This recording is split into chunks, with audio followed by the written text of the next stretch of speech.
Yes, y'all, it's going down right now. Episode 270 of the Triple Shots of Moodz and Horror podcast is coming at you live and direct with my hetero life mate, JP, also known as the Mexicant.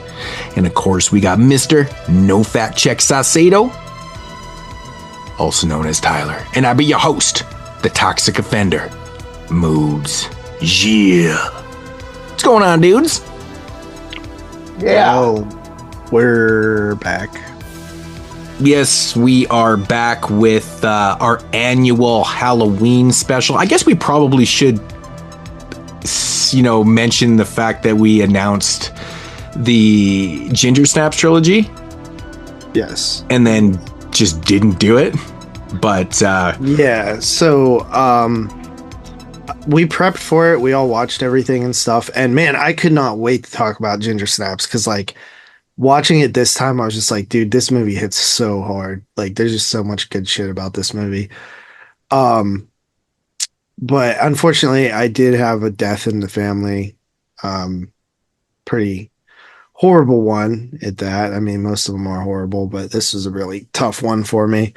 So obviously we took the week off. But yeah, so that's why we didn't do the Ginger Snaps trilogy. But maybe next time. Yeah, you know what? We'll get around to it. And, it wasn't even completely planned out, but it was interesting timing that we thought of doing that. Because I wasn't even thinking that it was set around Halloween and stuff. I'm like, that would have been pretty perfect. Yeah. But it is what it is, man. We can always fit it in next year. I think next year around this time would be probably a good time to do it. Mm-hmm. If you guys are down or whatever. I mean, I'll be fine with rewatching the first one at least.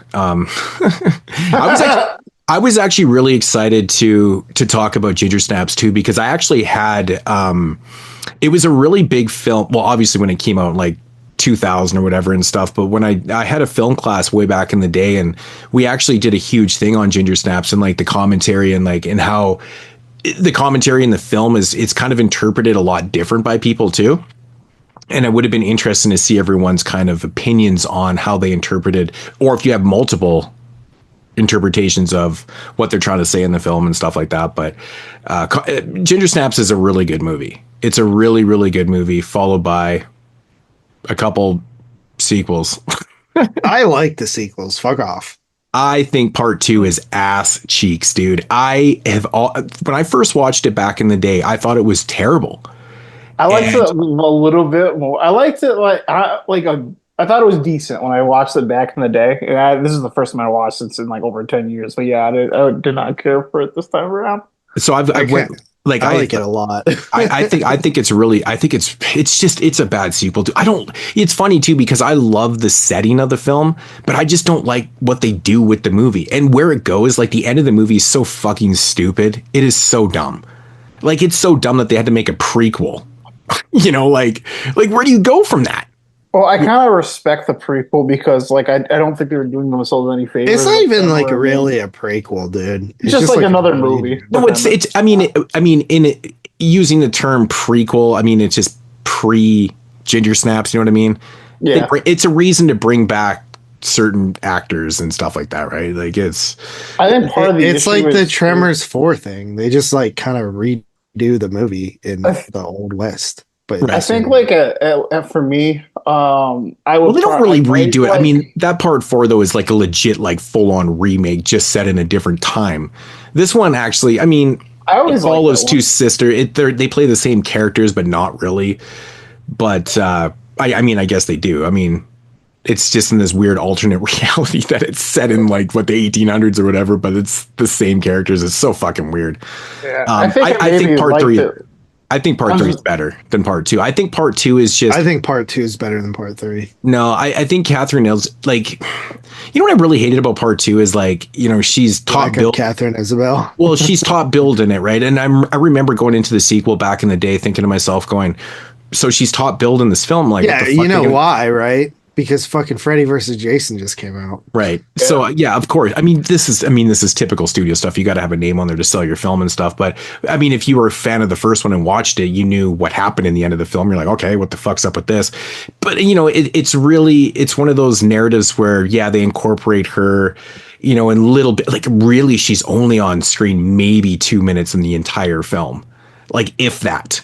Like her scenes are super, super short. It's ridiculous. But I just don't actually like the narrative of the film. I think it's actually really ridiculous.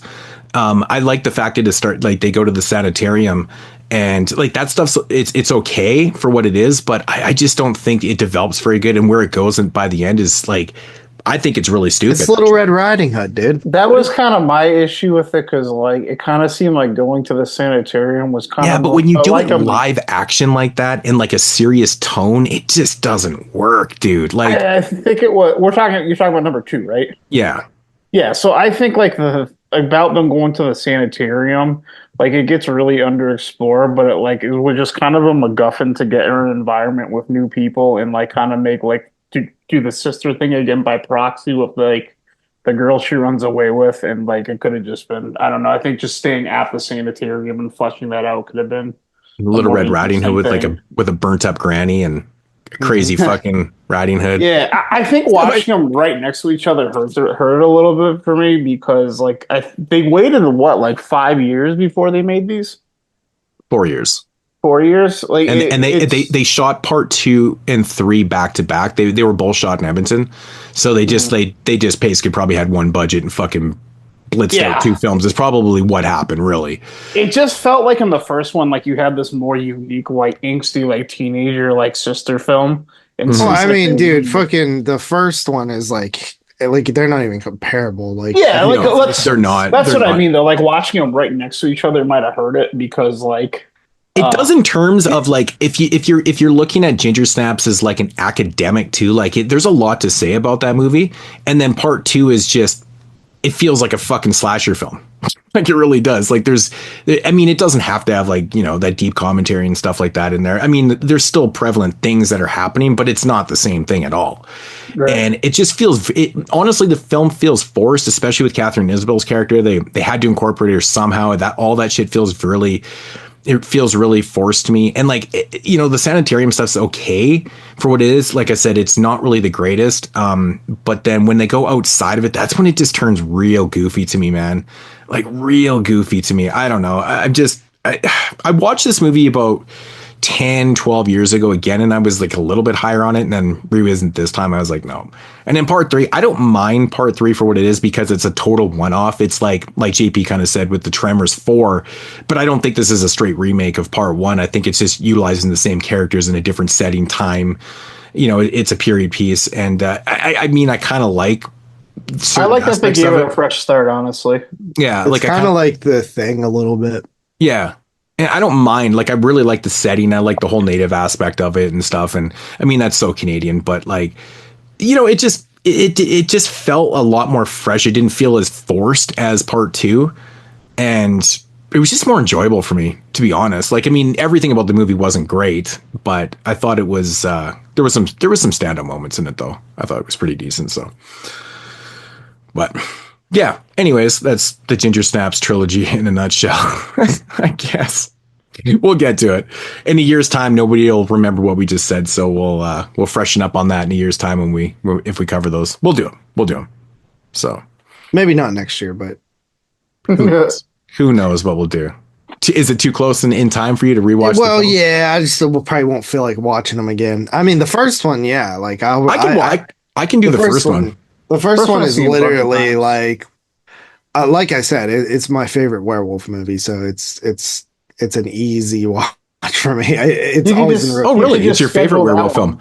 You shouldn't have said that because that's something I want to do in the near future. Is like a top 10. I don't know why I keep wanting to. I always revert to mentioning werewolves, but I think it's because it's a subgenre of horror that there is quite a few films, but there's not that many where you feel overwhelmed to like do a prep for an actual top 10 werewolf. Like if you're doing vampires, I think you would have to do it in eras or something, man. There's just too fucking many. Like I'm not spending a whole year watching 700 vampire movies and then creating a list that I already know half my list is going to be. There's a million fucking vampire movies, like no doubt. But like werewolf, there's not nearly as many, and also it's not as talked about as like vampires, but there's also a lot of werewolf movies I've never seen, so it could change my list. I'm just going off of like my gut reaction is Ginger Snap is my favorite werewolf movie. Yeah, that's cool.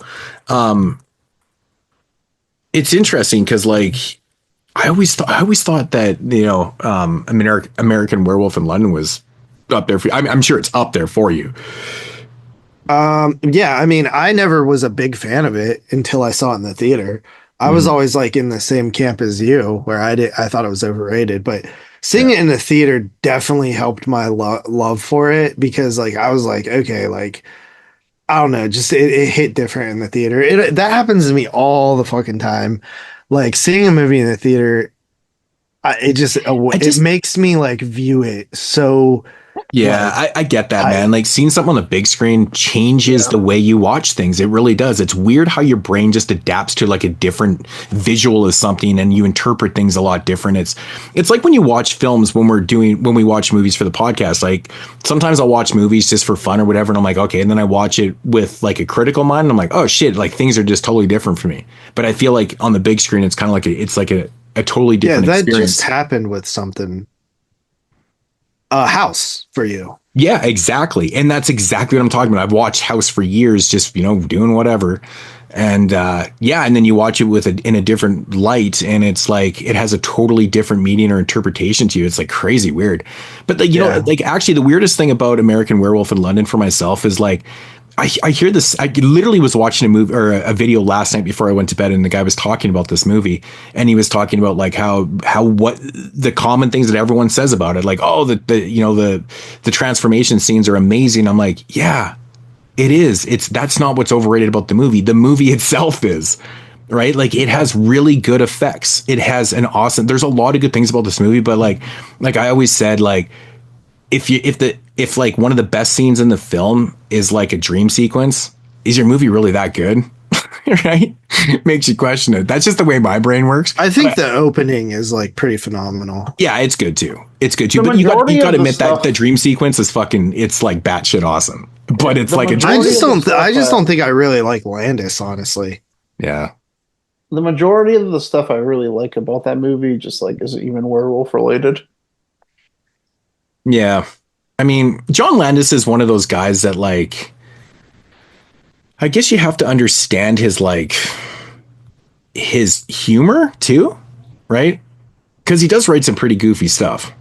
Like Small Soldiers. Yeah. He did. Yeah, you're fucking. Come on, fact check Tyler. I was about to say. I get those two mixed up all the time. No, Joe Dante. Joe Dante is. Yeah, I get Joe Dante and John Landis mixed up all the time. Mm-hmm. Yeah, I mean, I don't know. It's like it's. I have like no problems with the film. Like I it's a good movie, but it's never been. I don't put it on a huge pedestal like a lot of people do. You know, it's like I feel like I'm like the opposite of some people where like I really like Dog Soldiers, and a lot of people are like, oh, that movie is like super overrated, and I like Dog Soldiers a good bit. But I get it. I need a fresh watch on both those. There's actually not like that many like phenomenal werewolf movies. There's this one called Nazareno Cruz and the Wolf. Oh, shut the fuck up. Man, there's a lot of like pretty decent modern ones that people kind of forget about and stuff. Like I thought Hal was pretty cool. And I mean, what about Late Phases? What Late Phases? That was Weird. Weir's pretty cool. Wolfcop. Wolfcop's fucking funny as hell. No, Wolfcop's fucking boring as hell. No, it's not. You're fucking dumb. Oh no, I'm thinking of Wolf Guy. All I remember from Wolf Cop is like the Asian. I've never seen Wolf Cop. And the cops are talking to him. This Asian guy. Wolf Guy's not fucking boring, man. No, it's not boring. It's like I thought Wolf Guy was super boring. Oh my God. Teen Wolf. Yeah, I mean, I like Teen Wolf. Like the first one, the other one, not so much, but the first Teen Wolf is the shit. Yeah, the first Teen Wolf's fun, man. I mean, Bad Moon. like I'm one of the Bad Moon's cool. Oh, what's that other one? I've never seen this one, but I hear people like the movie Wolfen. Yeah, Wolfen. Wait, is Bad Moon even a werewolf movie? Yeah, for sure. Or is Wolfen the one that's not really a werewolf? No, movie? Wolfen's not technically. Oh, I haven't A seen that one. It's werewolf been film. sitting It's on my more of- show for years. I always get those two confused because they came out in like a 4-pack together from like an Yeah. old DVD Yeah, set. I just always heard like people when they were talking about when people talk about 1981, like I've always just people are talk about the two big werewolf movies. It's misunderstood. It's Also not Wolfen. technically a fucking werewolf film. Yeah, it's But- been sitting on my show for a couple of years. I've almost watched it like multiple Yeah, times. because you always talk about like, American Werewolf in London, and then of course The Howling, which I'm a Howling person. Those are like the two big ones. Yeah, and then people always lump Wolfen in there because it came out the same year, kind of thing, right? But it's not, in theory, a werewolf film. But What I about actually like, learned today. The guy. What about like Twilight? New Moon. No comment. oh my Yeah, God, listen, there's a girl that I work with who loves the fucking Twilight series. did you tell her to check out our podcast? Yeah, I told her we did it, and she'll always like tell me to like she always make jokes about it and stuff. And I'm like, dude, listen, like I can never subject myself to watching those again. Oh, I could never do that. I watched the first one like out of like morbid curiosity with my girlfriend a couple of years ago. I don't even think like Oh, just boring. I don't think watching one is like that bad of a thing to do, but watching all of them in the same Yeah. like time period is like Yeah, that sounds it's awful. not- yeah, it's not something you should ever do to yourself. Yeah, it's pretty much torture. Like, oh man, forget Chinese water torture, man. Just fucking. What other ones are there? Wolfman. Wolfman is there's a new Wolfman coming out too. Yeah, That's Lee Winnell, right? yeah. Yeah. Which he did Invisible Man. It's kind of weird. He's just tackling the Universal monsters himself. Maybe that's just what he's doing. I mean, I'm gonna check it out. I'm not overly excited. Like, I don't want to keep seeing. I just know that it's going to be like all kind of CG probably, and that's like always lame to me. like the one that came out a few years back. I didn't really care for. I've never actually watched that one, but I do know Saw it in the that theater. Lee Winnell. I liked Invisible Man, and I thought that what's that movie that Upgrade? That was really good. yeah, Upgrade's Upgrade's good. Fucking Upgrade's awesome, good. man. That movie was great. Yeah, that's a really good one. Invisible Man, I got to revisit that, man. I picked it up to revisit it. Like I kind of was on the fence with it a little bit. It's like a better RoboCop remake. Oh, okay, all right. I was gonna say remake. Yeah, I never saw the remake of RoboCop. It's like a better version of a I was gonna RoboCop remake. I was gonna say like, man, you don't like RoboCop? That's crazy. I've actually never seen RoboCop all the way through. It's a movie that like I can't imagine you like not liking. Dude, yeah, I know like scenes from it. Like it's fucking pretty gory too, man. Yeah. Yeah, it's like Crazy. it's unexpected, like unexpectedly brutal. Especially because he kind of became like a hero, like fucking like kids thing, like later on. hmm Yeah, yeah. I never like knew how violent that movie was. It's like way But- more violent than like your other 80s. Yeah, that one always action hit. movies. That one hit home like hardcore because like I rented that and even like recorded off the movie channels back in the day and watched RoboCop like hundreds of times, man. And we were always watching the cut version of it. And then you get to see the uncut version for the first time. I don't remember when that Blu-ray came out, like what, 10, 15 years ago. And it was like, what the fuck? Holy shit. It's a lot more gory. What is this movie? Yeah, it actually made a big difference. I was like, holy shit. Yeah, it's pretty awesome. Yeah, good stuff.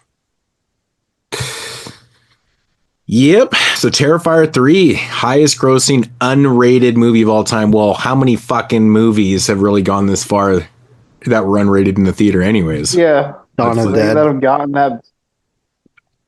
Was Dawn of the Dead released unrated? Yep. It's kind of hard. It's kind of hard for Dawn of the Dead to like become the top grossing movie. Yeah, with totally the different currency time. Yeah, today. now. Yeah, no, Dawn of the Dead, what like Hatchet 2 was like the first wide released unrated movie since Dawn of the Dead. That's what it was like marketed as. I don't know if like there was stuff in between, but I don't even remember that, man. Like, yeah, it being They're Possessor for Dawn a of the couple Dead. years ago. I remember when Came out Hatchet 2 unrated. came out, and then they pulled it, didn't they? yeah, they pulled Hatchet 2 after like not even a full day. Yeah.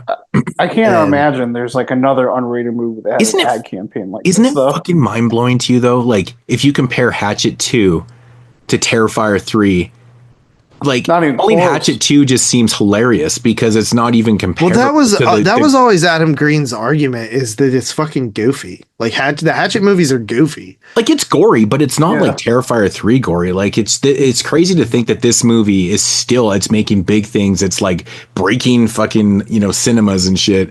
And it's over the top. It's crazy. But like, if you compare this to Hatchet 2, it's way more gory. And it's just like no one gives a fuck anymore. We're like, this is the new wave of shit, man. We're just gonna get movies released unrated in the theaters now can play because Hatchet gore on is TV doing now. so well. Like, look at the fucking what was the movie that came out this year, The Substance. I haven't seen it personally because unfortunately my fucking shitty ass cinema, that was one of the only movies of the year we didn't get. Of You're course. missing out, man. I know. But I mean, That I'll see it one's before the end of the a year. little bit. That one's a little bit more like push because it's an indie movie, and I don't know if they knew this movie was going to get a theatrical release like it did, like when. Yeah. But Yeah, I mean, yeah. Sundance. Substance wasn't in like a million theaters. But Like, the No, fact I didn't of hear the matter, about it until Canes. I'm not talking about strictly like a wide ass. I'm saying it was still in there, and for its level of gore and whatever it may be, like it's still in the cinemas. My point being, Yeah. like, it's I crazy think what we're it's seeing. Cannes. Isn't it Cannes Film Yeah, Festival? it was. Yeah, it was Canes. I probably said it wrong, but yeah, it's Canes. Thought it was Canes, but yeah, yeah. It got like a 7-minute. It got like a 7-minute ovation there, and that was like March or April or whenever they had it. I remember hearing about it then. I was like, "Ooh, this movie's gonna be good." I'm gonna be honest. I caught it late, right? Like everybody had already seen it, and me and Carly on a whim was like, let's go see this 2.5-hour movie late at night, and dude, I literally was like, even with the like, it had hype, and it still fucking delivered for me. So that's I was like really. That was like Terrifier 3 to myself though too. I mean, obviously there was hype after the second one and stuff, and going into this one, I knew they're try to up the game. I don't think this one was as gory as the first one. This one it had some really good scenes, but I think the second first one or the second one. The second one I think was a little bit more gory than this. Really? Yeah, I think so. I think this one was way more. I just keep thinking of the that scene, bed scene. That bed scene is like one of bedroom. it's got to be one of the most gory scenes in cinema history. Like, it's so crazy over the top. Well, maybe this is like.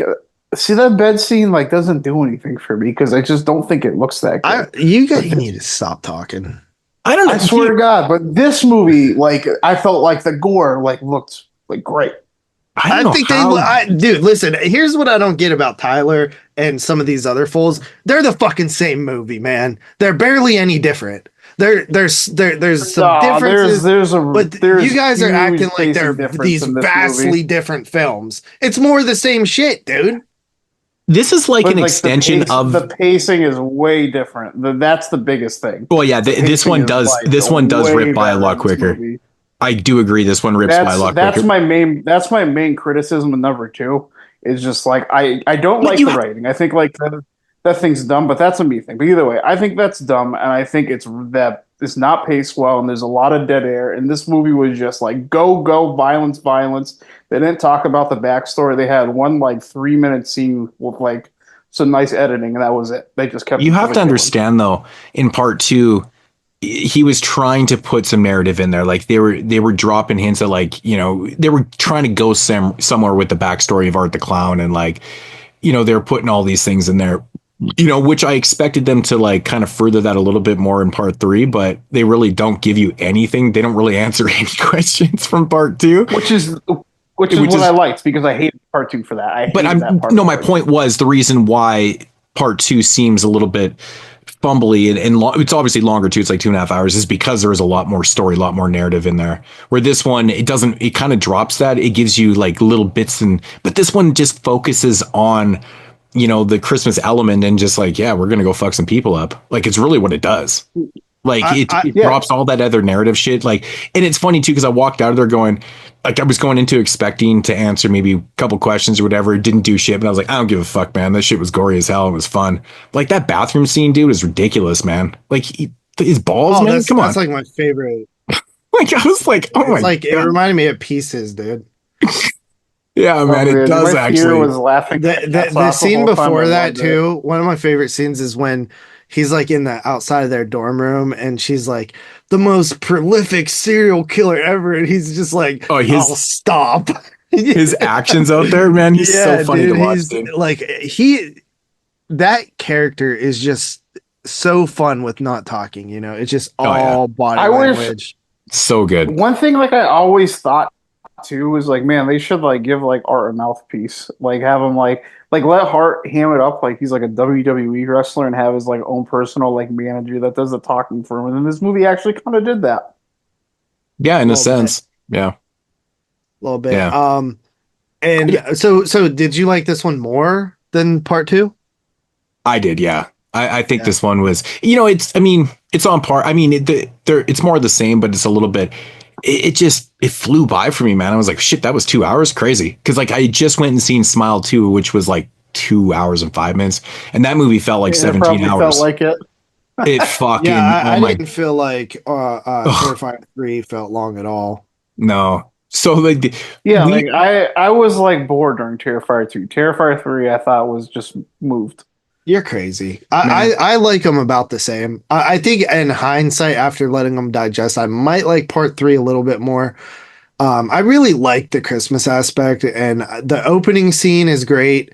And then the fucking the Clint Howard scene is great as well. Mm-hmm. I wish he had a little bit bigger part. Like, I mean, he only gets a couple lines in there, but like, they were good lines. They were funny. But that whole scene though with Clint Howard and the other dude that's in that scene too, like it was fucking.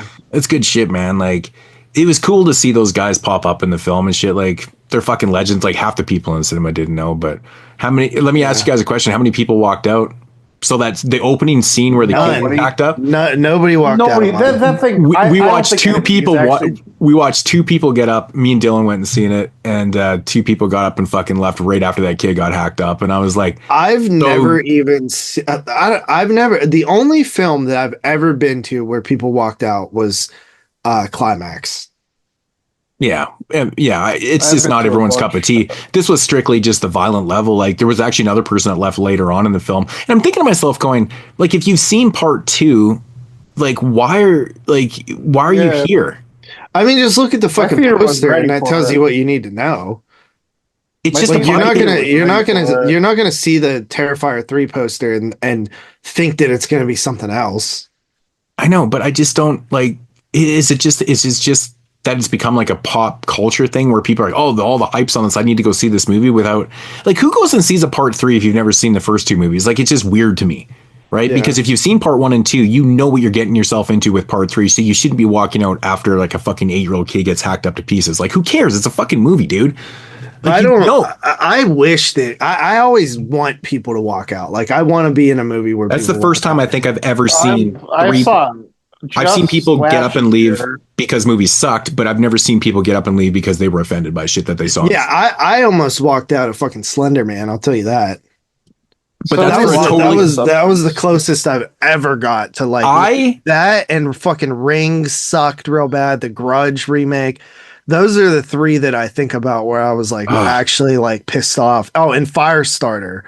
The Firestarter remake, dude, I was like, fuck these movies, dude. I never even saw the Firestarter remake because I'm not even the hugest fan of the original one, but like I couldn't. I've never even seen the original one, but I just know that fucking remake is so goddamn boring. You know what, man? I can't bring myself to walk out of a cinema because like, it's like me. I'm like a glutton for punishment, man. I've never done it, but that was the closest I've got where I actually was like thinking about doing it. Yeah, I've seen a couple movies in the last couple of years where if I did have that mentality, I probably would have left the cinema and been like, fuck this movie. But I don't know, man. I'm just like, even when I'm at home, I'll pop in a movie and I'm hating every minute of it. I'm like, oh my God, maybe it'll get better by the ending. Who knows? Yeah, no, it doesn't. I can't think of like any that I've given up on, but there have been a few that I've went 1.5 speed on. Yeah, and that's usually because you're prepping for like, say if you're doing like fucking 76 or something, there's this movie, you're like, oh my God, is it ever gonna end? You're like, Jesus. 1.5 that shit. But with me though, like I'm watching them, like a lot of the films like on physical discs, I don't have that option. So it's like my PS4s have that option. Yeah, they actually do. Yeah, because anytime I've used 1.5 on disc, it's been on a PS4. Yeah. That's the one Last thing year PlayStation alone does better. Last year alone, I know someone walked out of Beau's Afraid when I was there. Someone But again, walked out of Killers of the Flower Moon. Yeah, but those type of artsy fucking weird films, like I get it, man. You know, somebody's like, it's just not their shit. Yeah, they're like, I don't know what the fuck's going on. Yeah, dude, I here. imagine like Killers of the Flower Moon was like 3.5 hours long, and they walked out probably like 40 minutes left. They're probably like, man, dude, I'm done. Like, is this movie ever gonna end? I felt bad. There was this like black chick who, this is relevant to the story. There was this like black chick who was like, she's like, I don't know, like 17 or something, and they wouldn't let her into Terrifier. And I was asking Carla, I was like, should I just go say I'm her like dad or something? And I was like, I gotta pay it back, because if you remember back in 2009, I went to go see Friday the 13th, the remake, and I didn't have my ID. And this black dude said that I could be his son and took me and was like, this is my boy. This is my kid. That's awesome.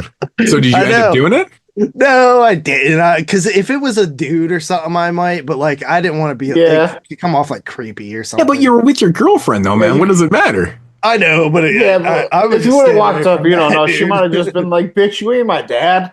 Yeah, but you know, I'm just saying, if she would have asked me, I would have did it. But I'm just saying, like, you know, I just always wanted to pay that back, because like that dude like saved my like fucking night, dude. All my friends were going in. I was so bummed, dude. And this black dude came in clutch. And obviously I was saying that because I'm not black, but you know, what are they going to say? Like, oh no, he can't be your son. He's white, or he's Mexican, or whatever. In 2024, absolutely not. Maybe in 2009, but I could have been like, maybe in 2009, they could have said, get out of here. Well, people still don't factor in like adoption and stuff and like mixed race relations. Like, it's funny how people's minds just don't. They just automatically assume that like two whites are together, two blood who's like, you know what I mean? Like, it's funny, and then they don't think of adoption. I've seen some dudes who are biracial who look fucking like white as hell, you know. Yeah. And I've seen, you know, freaking. Look at that. What was the rapper's name? Logic. Like, that dude does not look black at all. No, he looks whiter than sin. But you see his dad, and his dad's like just like a black guy. Mm-hmm. Yeah, I actually didn't even know that for the longest time about him, and then I saw an interview with him, and I was like, oh shit, crazy. Well, I'll be damned. Fucking crazy, man. Yeah, but I wanted to do it, but I just didn't want to come off weird. But yeah, and no, it would have been weird if you weren't with your girlfriend. That's what would have been weird. Yeah. We could have said you could be our daughter. Yeah, our daughter. But I don't know if she ever got in or not. Yeah, that sucks. She was sitting on a bench all bummed out. Yeah, I saw some people getting turned down at the door too for not having ID. So you have to be what, 18? You have to be 18 to get in? Yeah. 17? I don't even know why, though. For an R-rated movie, if it's unrated. Yeah, that's a good point. Because you the know actual what I mean? Like, rating isn't that system, the fucking point? Right, it's unrated to let everybody in. It probably doesn't work like that. I guess maybe it's just the theater's like discretion. Like, maybe they put in the rules or something. Yeah, the theater I went to would have been the place that would have been happy about following the rules. They might have not have enough. And that's another thing I don't get. Like, what is up with all these weirdo kids like making sure someone's like of the fucking right age to go see a movie? Like, I can understand like cigarettes or like alcohol, but come on, I'm a fucking movie, dude. I think it's the same shit, man. It's just like those are the rules, and like I know it's the rules, but like, what the fuck do I care if I get fired from AMC? Like, dude, if you want to see this, everybody go on in. Well, I would be pissed if I got fired from AMC and I used it as like a free ticket. You know, like you get those jobs sometimes where people I'm not getting fired from any place. Like, how many people do you know back in the day that got a job at a video store just so they could watch movies all day and fucking get free rentals? That's actually a dream. They don't give a fuck about customer service, man. They'll tell somebody to go fuck themselves. Like, this is literally Clerks, right? But they're getting a free ticket. People that got like part-time jobs at like gyms so they could get a free gym membership. Yeah, exactly. People get jobs at places for their own benefit. Yeah. My dream when I was a kid was to be in that video store, like working at one. Never happened. I could never get. I tried to get a job so many times and I never got hired. It was fucking stupid. I would just love that so much. I would love to just sit there and talk to people coming in, like recommending shit, asking them what they're watching. Like, I just think that would be the funnest fucking job. Like, obviously, it wouldn't pay much. Yeah, by the time I for like a teenager, dude, that would have been shit. Yeah, by the time I got to that age, like Blockbuster, what did Blockbuster close? 2011, 2010? Yeah, something like that. Probably 2011. I think 2011. Yeah, so it's like by the time I was like 16 and could work, it was like 2007. So the video stores weren't exactly hiring. Yeah. What else has been going on? Oh, but Moodz, you definitely got to watch The Substance before the end of the year.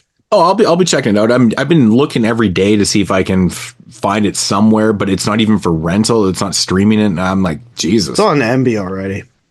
Okay, well, someone just needs to download it for me. Well, last time it was fucking like 22 gigabytes. Dude, that was so fucking stupid. Like, I get it, man. Yeah, speaking of like that shit and being 21 gigs, that 2-hour fucking movie. Dude, I've watched like 7 fucking 2-hour movies this week. What in the living hell is with running times right now? Why is everything There's a lot of long everything is 100 minutes or 120 minutes right now? I'm like, what happened? I haven't even noticed. Fuck, man. It's just crazy, man. So, like looking at some of the good ones I've watched lately, like Devil's Bath, Brahma Yaga, The Substance, Exuma, like those are Terrifier 3, like those are all 2 hours. So I didn't even realize, but like tomorrow's review, oh my God, I can't talk, is actually my 2024 pick, which is Exuma. And I looked at the runtime, I'm like, oh, it's 135 minutes. Yep. Why would I think it was any less? Dude, the thing about The Substance, if I watched that movie and I didn't know who directed it, like I had to guess, I would have 100% said Brandon Cronenberg. Really? Well, that's a good thing because everything Cronenberg's done so far is he's 3 for 3 for me. So it just felt so like the way I said it is Cronenberg meets Kubrick with a little bit of Henenlotter in there. Henenlotter, that's very interesting. Yeah. But Kubrick, though? The cinematography. The cinematography is Kubrick. Oh, I see. Okay. The body horror is two very Cronenberg. There's two very stern references to The Shining in the movie, like with its cinematography. Yeah, and the Henenlotter is primarily in the third act for me. Well, I mean, how could you go wrong the third act with that trio?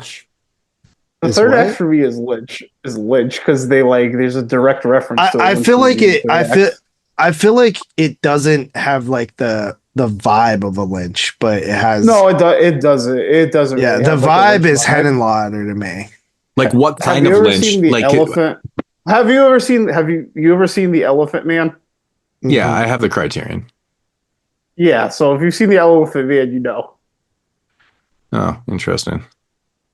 Yeah, I don't want to I can't really elaborate on it, but yeah. I don't want to. You're already saying too much.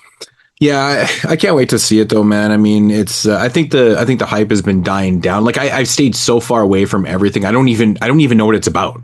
Like the only thing I know besides it being compared to Henenlotter and Brandon Cronenberg and fucking Kubrick with a hint of Lynch in there is that Demi Moore is in the film. That's all I know. Yeah. To me.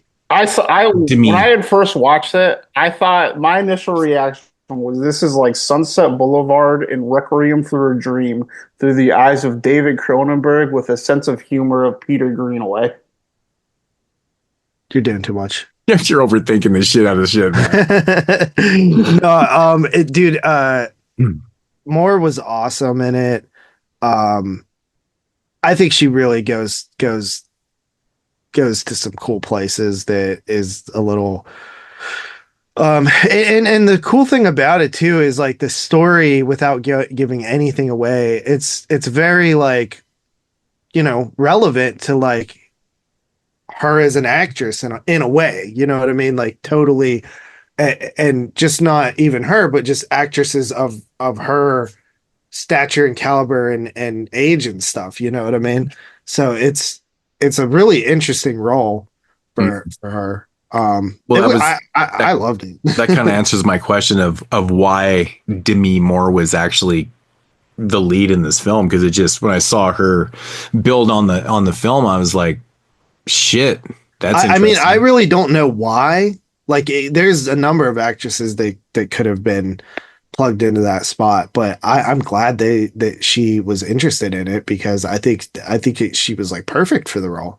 But you are seeing a lot of like, you know, A-class actors show up in these more risky, you know, almost, I don't want to say B films, but like, you know, horror films, exploitation films and stuff. Like, I mean, recently we had Kevin Bacon and Maxine, and of course. Well, I can tell you specifically for this one, it really gets you, it really let her have some range and do some different things that she's never done in her career before. And so maybe it's an artistic thing with her. Yeah, she just I wants totally to be an actress. It's an artistic thing. It has to be an artistic thing, because it's a very unique role.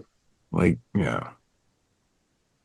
yeah, she's like, I already did Strip Cheese and fucking G.I. Jane. Let's do something, you know, with a little bit more oomph, you know. Mm-hmm. But yeah, this is kind of the role. Like, it's like, I don't know. This is like kind of a role too that I think like gets people like talking about you again. Oh yeah, definitely. I mean, I hadn't talked about Demi in forever. She wasn't always like that actress that like kind of copped out. Like, she was never like a, you know, there's some actresses that stay in their lane and or actors and shit. They never go out of it. They do the same shit over and over again. Like a Julia Roberts. Like, has she ever done anything fucking risky? No, because she won't. No, she doesn't have any range. But like Demi Moore, but she's always been kind of outside the box at times a little bit.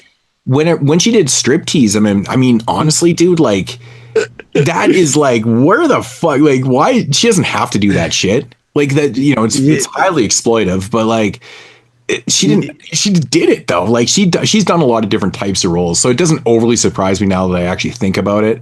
But I haven't seen her in anything in such a long time that I was just shocked to see her in something that was being so heavily exposed. I was like, holy shit, crazy. And the funny thing about her name, right, Demi, is I kept saying it like I'd be like, I can't believe Demi Moore is in this, and Carly's like, shut the fuck up, it's Demi. And I was like, no, I actually think it's Demi Moore. And it's funny, we're like arguing about it, and then like right before the movie starts, like it's like she pops up on screen, she's like, hey, I'm Demi Moore. And I was like, I told you. I fucking told you. And you're about to watch The Substance or something. And I was like, dude, she literally said it exactly how I was saying it. That's fucking hilarious. Well, I like this new thing. She was all mad. Where the actor comes on before the movie plays, they're like, thanks for coming to see our movie. Yeah. Mm-hmm. And I'm like, oh, you're welcome. I say it out loud. Right. I used to look forward to Tom Cruise coming and telling me, thanks for seeing Top Gun Maverick over this like 6 times I saw it in the theater. Like, she's one of those people that could have just stayed in that ghost lane. You know what I mean? Like, played it safe and like did shit like that. Jane. But she did some good movies. Like, I like the movie that she did with Michael Douglas called Disclosure. I thought that was a good one. It's like a thriller film from the early 90s. And Decent Proposals, another one. But that whole early 90s. I really like that one.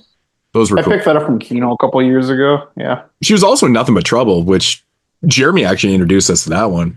Oh, that movie's fun as fucking hell. That's been sitting on my show for years. That is a wild one. Oh my God, dude. That movie is so fucking funny, man. Like, I just couldn't even believe it. I'll watch it eventually. It's really good. What else we got?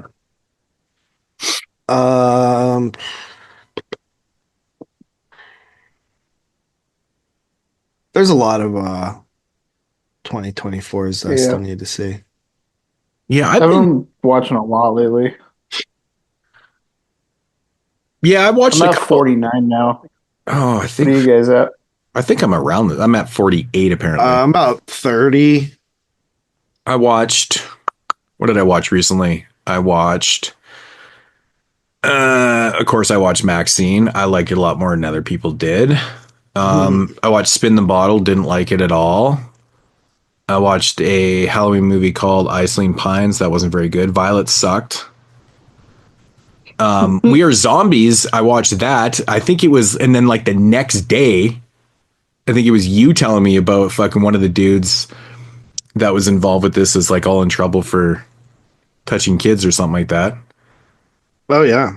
I'm like, oh shit. And it actually wasn't bad. Like We Are Zombies pretty good. It was fun. Smile 2 sucked. Caddo Lake was good. You liked it, huh? I watched your review right after I watched the movie, and I was like, yeah, it's a really hard one to talk about, man. Like, I know. I was like, fuck. I don't even know what I would say about it because, like, I think the second you even say, like, there's 2 timelines. I know, dude. Like, that's why I was just trying to, like, because that all surprised me. You know what I mean? When I was watching it, I was like, what? Wait, hold on, what? And I don't know. I thought it was, like, done really well. Like, I just thought it was super cool. And it was like, it's a TV film, right? Was it done for HBO? It's an HBO. Oh, it's an HBO. Oh, okay. I watched Oddity last night. Finally, I thought it was pretty good. I thought it was good, but it's so standard though. That's funny because everybody was telling me that that's like when I was saying I think The Substance might be the best movie of the year. That's like the one that I kept seeing other people say. It's like it's either that or Oddity. I saw Jeremy say that. I was like, Jeremy, I thought myself, you're out of your mind. Like, the Oddity does like its thing well. Like it does, but like Moodz said, it just is very generic. What it has going for it though is this very. You have to be super patient the way it's filmed. Like the cinematography is like it's like a character. It's very atmospheric. It's very slow moving. The acting is really good in the film too. The actress that plays the dual roles, she does a really good fucking job in this movie. But like the way where the story goes, I feel like it's just like A to B to me. I was like, really? Like I was expecting it to be a little bit more like, I don't want to use the term elevated, but like just have something subversive. Else. Yeah, have something else there to think about and stuff. It kind of goes where you would expect it to go. There's definitely some creepy ass fucking moments like that wood, whatever the hell you want to call it. That shit was creepy as hell. Yeah. It's beautiful though. It's a beautiful, like gothic feeling, like very atmospheric fucking slow burn, but I thought it was really good. And then I watched Hold Your Breath, which I honestly thought was watch that. I thought it was pretty fucking boring. Like I'm not gonna like it. It's a really well done film. Like it's shot, like the location, it's awesome, man. It's a period piece. But I honestly didn't really care for the story. I thought it was fucking boring, man. Really boring. So, and you know me, I hate using the adjective boring, but and I checked out Frog. I don't know if I talked about Frogman. I thought that was pretty fun. You guys see Frogman? No, it's on my list. I know Tony loves it. It's fun, man. I thought it was. I picked it up, but I haven't gave it a watch yet. I heard that's actually got a wide release from TerrorVision. Like you can pick it up in Walmarts and shit. I was like, yeah, that's where I bought it. Oh, but it's actually funny because in a different style case, like like the slipcover is different. Mm-hmm. Like the regular TerrorVision ones are like the same as like the Vinegar Syndrome ones. Yeah. But this one is. It's a lot more flimsy. I'm pretty sure. Yeah, it's like a standard one, like a Scream Factory or something. Right. Yeah, I honestly, I thought it was pretty fun, man. I mean, I've been hearing people talk about it even recently, and they're like, yeah, it's pretty fucking good. I did watch, I don't know if I mentioned VHS Beyond, like the new VHS movie. I haven't watched that one yet. I've heard crazy disappointed in that one. Like, I only like pretty medium things. Like 1.5 of the stories. Like, I was pretty let down by it, to be honest. You know, I think even if that is the case, I still think it's cool that they're doing them so often because it's just like, you know, let's see what this year's VHS is going to be like, you know, because last year's was pretty good. The one before that was like decent. The one before that kind of sucked. Like, Yeah, I loved 85. I thought 94 was pretty cool. 99 I didn't really care for.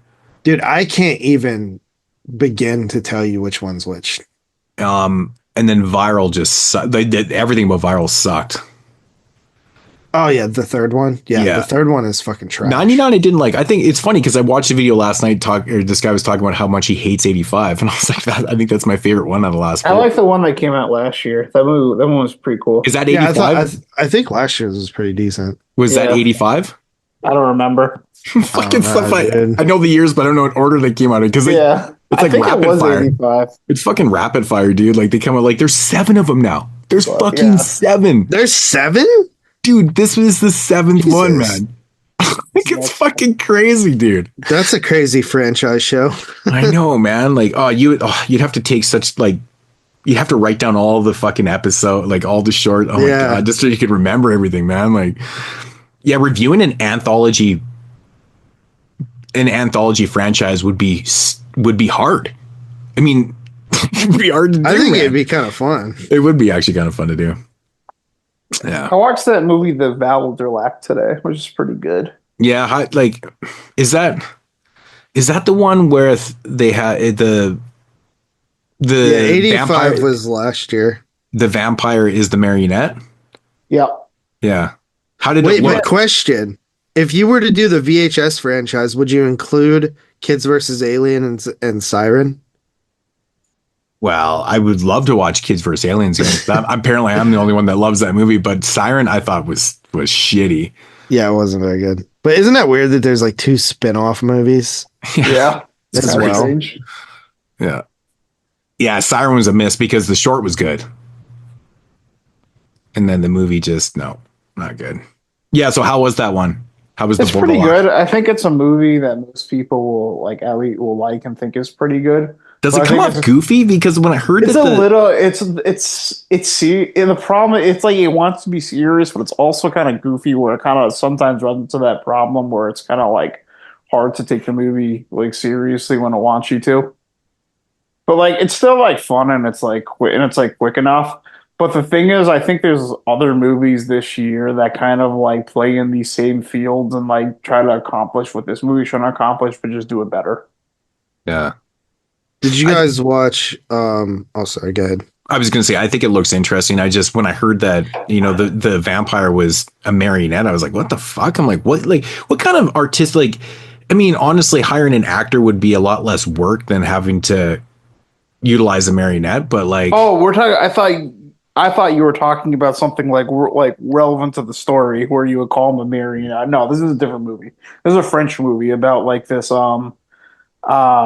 this vampire. It's this vampire that wanders into like that gets robbed and like wanders into like like the home of a strange family. Oh, okay. What's that movie where the vampire or whatever is like a fucking puppet? I don't know. I didn't even know there was one. Yeah, it's out this year. What the hell? Are you talking about? I don't fucking know. I thought it was like that's what it was called. I don't know. Did you guys watch the new Netflix one? No, because we didn't get it on our Canadian shitty Netflix. I don't even believe you. Woman of the Hour. Yeah, it's not on there. Woman of the Hour. We didn't get. Yeah, I watched that. Not. No, I fucking looked again last night. It's not there. Yeah, it's decent. I don't think it's like really gonna make anyone's list, but I think it's a solid movie. Well, just like I think Merriman was talking about Body Parts. He's like, oh yeah, you check out the new movie on Prime called Body Parts. I guess it's like I think he said Korean maybe.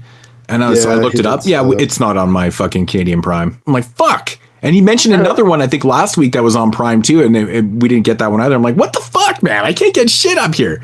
This is brutal. I'd be very annoyed if I didn't. I don't think because you never hear it the opposite way, really. You never hear like, damn, Moodz got this shit up in Canadian Prime and I don't. No. I feel like I would be really pissed off about Moodz has Red Rooms and he has humanistic vampires seeking the pseudocyle person in Canada and we don't. Are you serious? You lying? No, it's we can watch them on MD. But Canada has those movies and we don't. Can you fact check that? No, but those aren't streaming anywhere though, man. I'm pretty sure those are. Oh my god, he's making up shit again. I mean, I can get it on F movies. I'll just watch it on there. I saw Red Rooms on This there. fucking guy is constantly making up lies. No, because this is like how I. This is why there's have to be streaming somewhere, or they can't. Dude, half the Canadian movies that come out don't even. You can't find them anywhere here. It's ridiculous. I actually fucking hate Prime in terms of like the layout of it, like on the app. It's just like I feel like everything's just fucking mess. Like it's not like there's no like order to anything. Right. I don't know. It just doesn't work for me. Like, why is there not like a tab that's like all our new shit?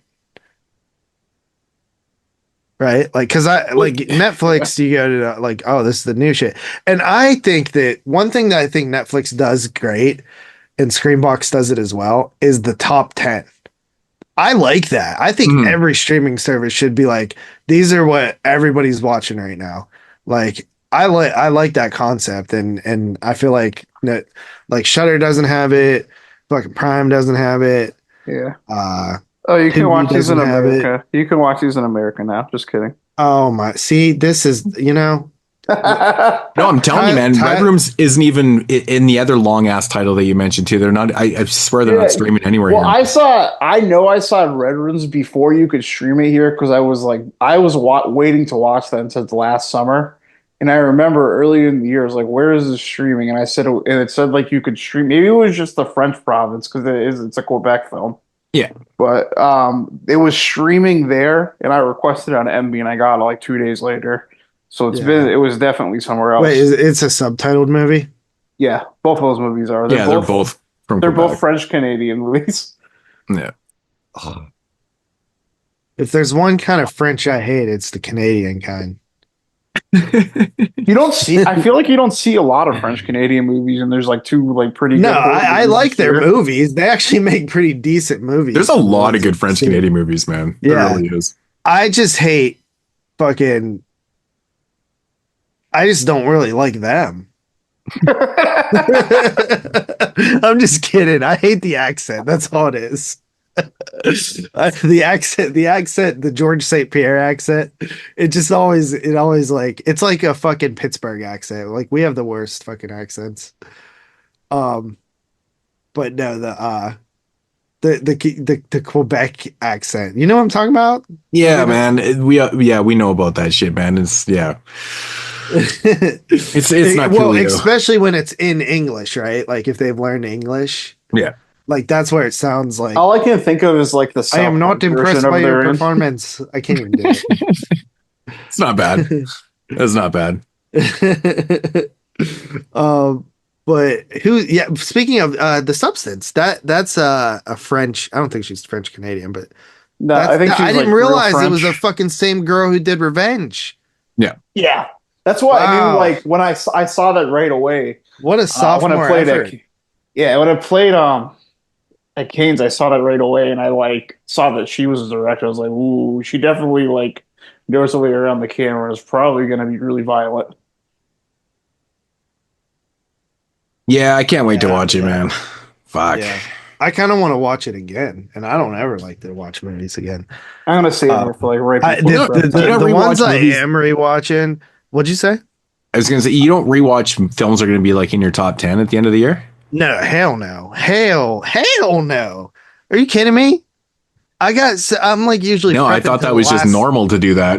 I'm usually prepping till the last fucking minute, dude. Right. That is true. That is true. But no, I don't. And like almost every time, like if there's a movie I really like and I watch it again, almost every time I feel like I don't feel as strong about it if I watch it close to proximity. The only ones that do change is the ones that I was like down on. Like I'm gonna rewatch Maxine because I feel like okay, maybe I didn't give it maybe I was just expecting something different and I couldn't get over it in my head. It's weird because I just had this conversation with somebody about that too. They were expecting something and got something totally different, but I was like it like kind of favored me in a sense. Like I was expecting something different, and what I got was something I loved. I was like, oh shit, perfect. That happened with me with Pearl. I was expecting something. I got something fucking totally unexpected and different.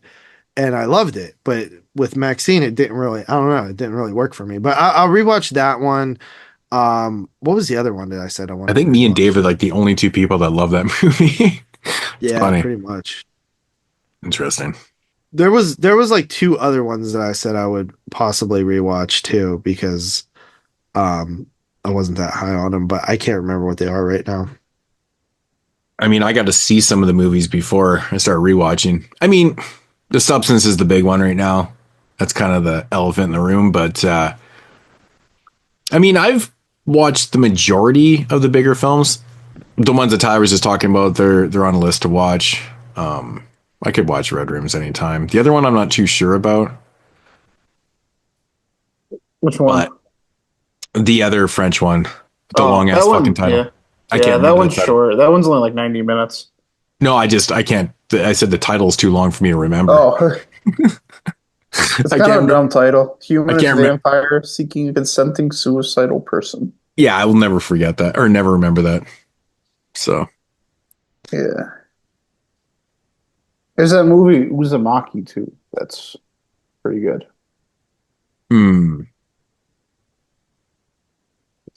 Yeah. Well, do we got anything else? I don't think so. Yeah, it looks like it's a pretty fucking slow week. Mind you, I wasn't really keeping up with really anything this week at all. Just fucking busy, man. But yeah. Anyways, let's move on here from the intro. Let's get into this trilogy of Halloween related films. You guys down for that? Mm-hmm. Hell yeah, brother. All right, let's do that. All right, so that's going to conclude the intro. We'll be back here in a minute. Yeah. And now, our feature presentation. All right, so getting into the featured reviews here on episode 270, Halloween Extravaganza. I have no idea. I do this every year. I have no idea what number it is or whatever. It's the Halloween special. Halloween special, probably 12. I don't know. 13 or no, because we didn't start doing those until we actually didn't do one last year either. Because remember we had some complications. No, we did one last year. It was the year before. The year before. Yeah, one of the years. Yeah, last year we did that Dark Harvest movie in the barn too. Yeah, that was actually a pretty fun one. Yeah. All right, so essentially how this show ended up being, we didn't really plan it out, but each one of us actually ended up picking a film. I didn't pick nothing. Yeah, you did. You picked the second one. What's the second one? WNF2? Oh, Halloween, out there, the Halloween mega tape. I'll take that claim as I picked it. Okay. Yeah. So with that said, this was Tyler's pick. This was Tyler's, if you haven't listened to the Vin Sin episode 10, that wasn't Halloweeny enough. So, he had to one up it. Right. Like this movie. All right. So we're going to take it all the way back to 1944 with a film called Arsenic and Old Lace.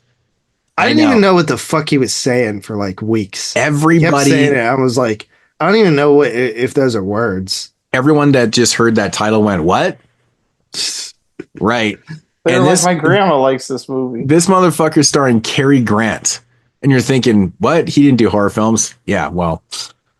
But Peter Lorre is in this film, though, too. Raymond Macy's in the film. There's some heads in here, man. But I didn't see one fucking jack-o'-lantern in this movie. Did you? I don't think there is one, actually. I saw is it even...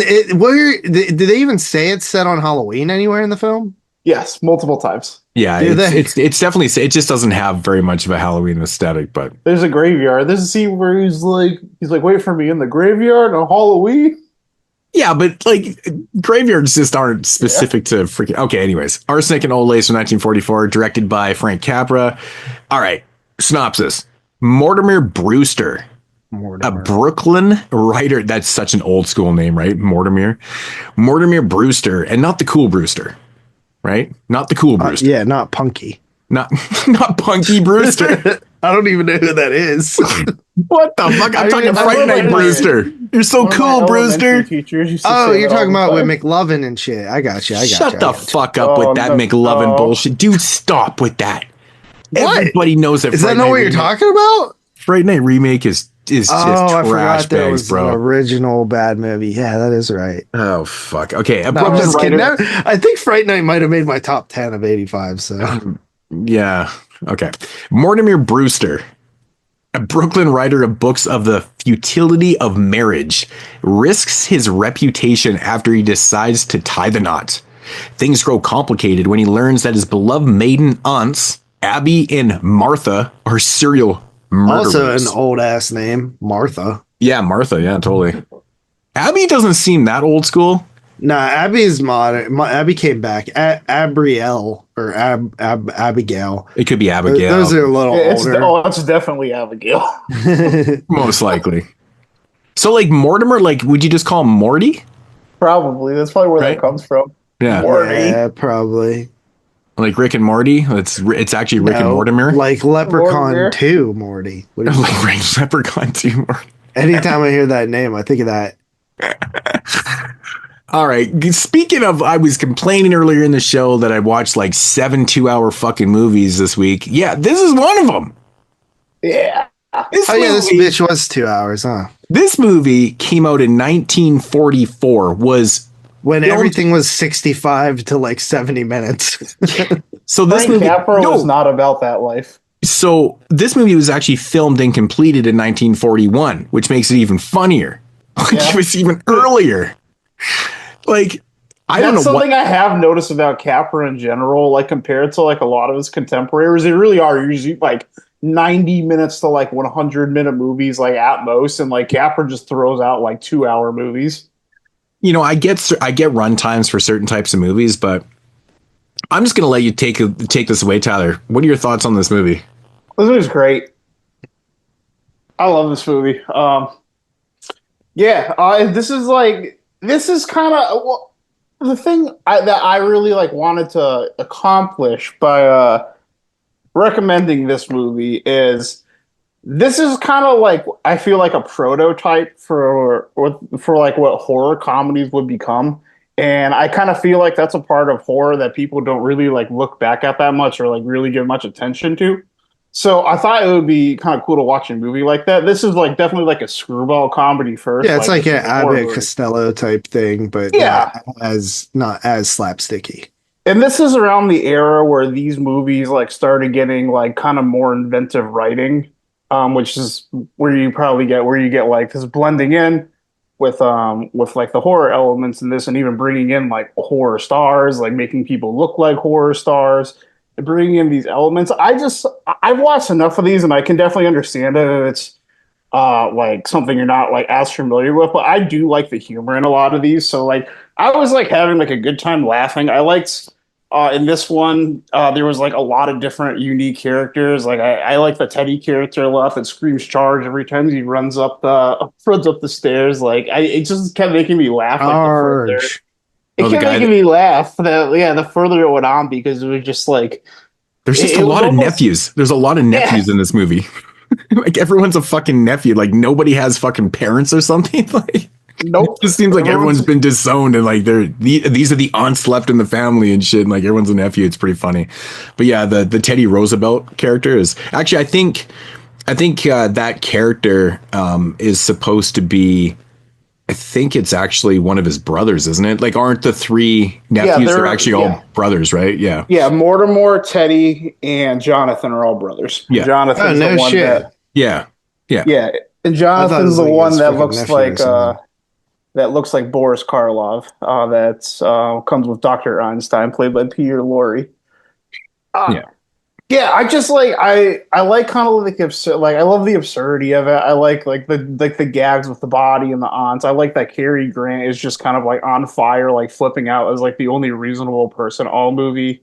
Just Yeah, like the way stuff like, with him, the final like 10 minutes of the movie are really funny, with like just the whole like bodies and like you know like he has to basically like play that you know, like he's trying to get the cops' attention to be like, play along. And Yeah. and he's just like fucking everybody's dumb as shit in this movie. Yeah, Cary Grant is great in these. He's probably of like these screwball comedies of these era. Like Cary Grant's definitely become my favorite leading man. He's definitely in some funnier ones than this, but I think he does a really good job in this one. And just like the bit parts from Peter Lorre, and then his brother Jonathan and with Ted. It's just like the way they interact with one another. And once you bring his wife into it, and she ends up in trouble, it's just wicked goofy to me. I just find it like very entertaining. But this movie is basically to give a little bit more in depth of the description, the Mortimer Brewster character played by Cary Grant is like a famous columnist and critic, and he has like very negative things to say about marriage. So that's why he's like keeping the marriage a low key thing, because he's want everyone to know, since he's been trashing marriage all these years.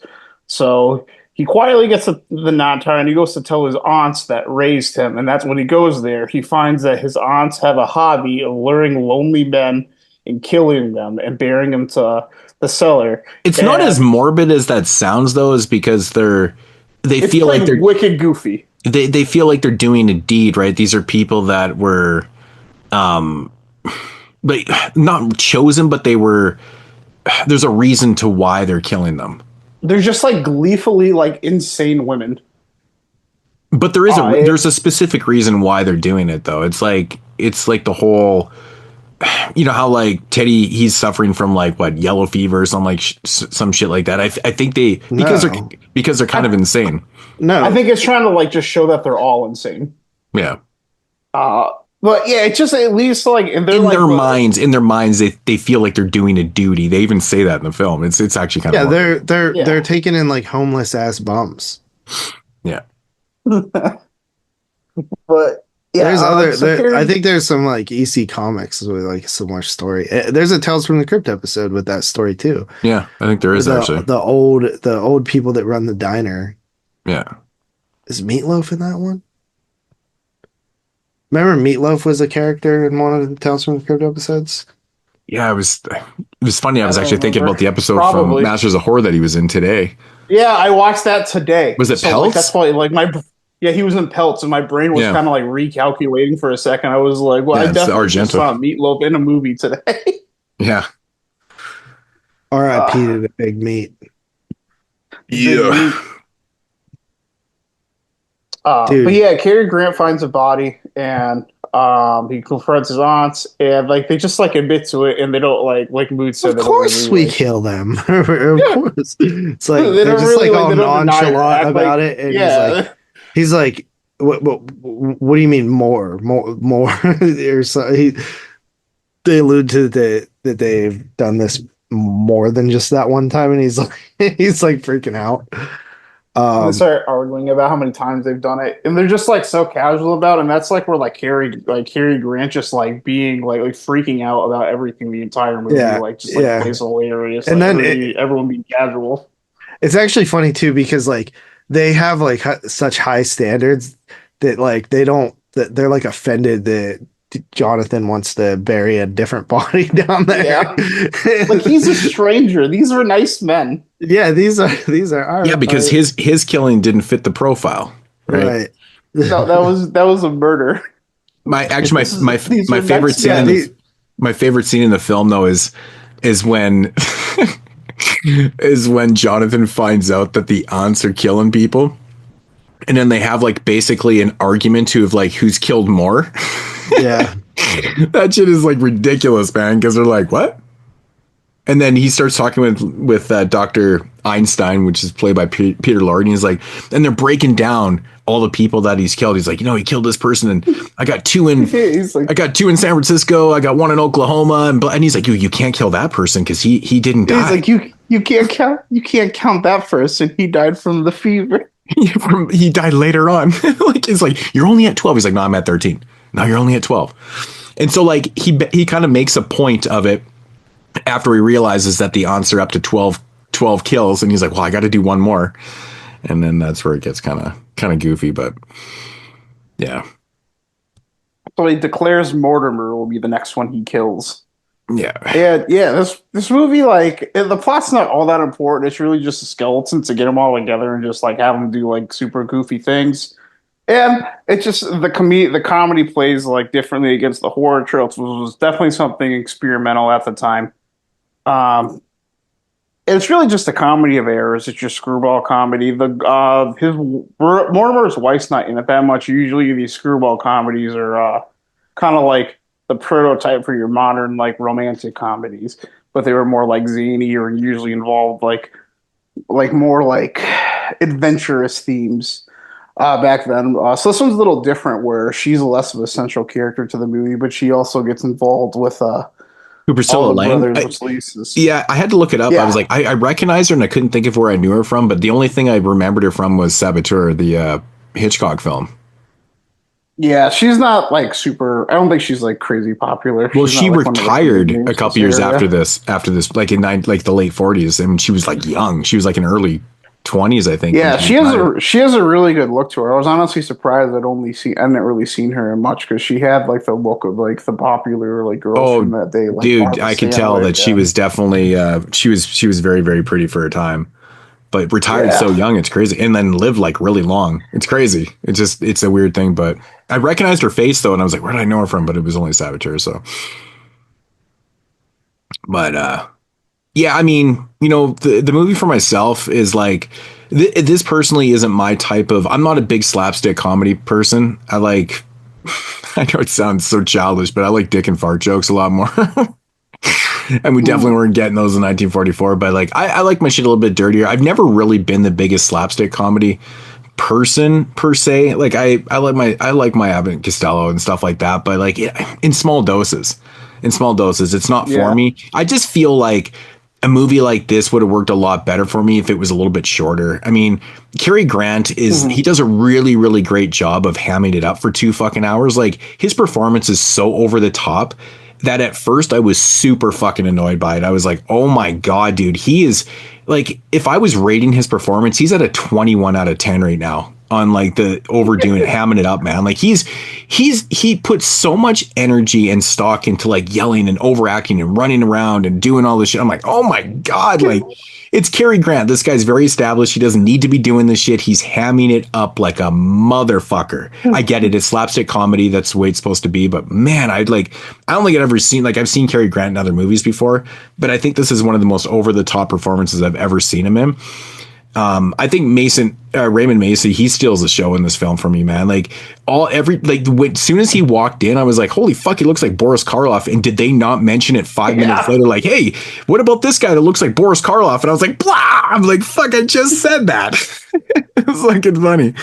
But Peter Lorre was great in it too, man. That fucking, just everything that Peter Lorre does. And he's really good with comedic timing too. Like, he's really good. Like, if you watch a lot of the shit that he did with Vincent Price, like they could feed off each other like nobody could, man. They were like the morbid version of like Abbott and Costello, like they were so good with their comedic timing. So good with their comedic timing. Totally different type of comedy, but like just very comparable in, as a team kind of thing. But yeah, Peter Lorre is fucking awesome, man. He's super young in this. But yeah, for me, it's just, I don't really understand. Like, the whole setup to the film of being him, like this columnist who's all against marriage and stuff like that. Like, I don't really get the whole setup. Like, it's funny when, like, the scene where they're like, I don't know where he is, man. They're like, when he's trying to keep it quiet that he's getting married or whatever. Or no, his name. He's like, Mortimer Brewster. Oh yeah, when they're at the train station. Yeah, this train station. That's where it is. Yeah. And I'm like, okay, that's goofy fun, but your name's who? But like, it's when you watch these type of films and you see cops the way they act, it's like it's so utterly ridiculous. Like, this guy's literally talking to Cary Grant, like, to Mortimer, and he's fucking tied up, and he's still trying to sell him on his like screenplay for his play that he's doing and shit. And I'm like, it's like the scene in Thanksgiving or in Thanksgiving. Have you guys ever seen that? JPV, you've seen Thanksgiving, right? The killer turkey film? I haven't seen it for a long time, but I've seen it. There's this fucking ridiculous part in the film where, so the turkey kills this girl's dad and rips his face off and puts the face on on the turkey face, right? And he knocks on the door. And she answers the door and she is talking to the turkey like it's her father.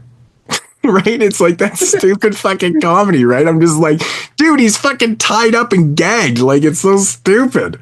I don't know, man. That shit always makes me laugh. It's so dumb. But like, what is it about like comedy like that? What is it about watching these films from like the 30s and 40s and stuff? And like, you're watching these American films and they all seem to have like an accent, but like it just seems like an old accent. It's not like regional accents. It's like an accent that is like of the times. You know what I mean? It's weird. Yeah. Why is that? How I talked, I guess. Like the way the cop kept talking, like the way his accent was, I was like, I've heard this voice in like 1,000 movies from the 30s and 40s. It's so weird. I don't know if it's just the way the audio is recorded.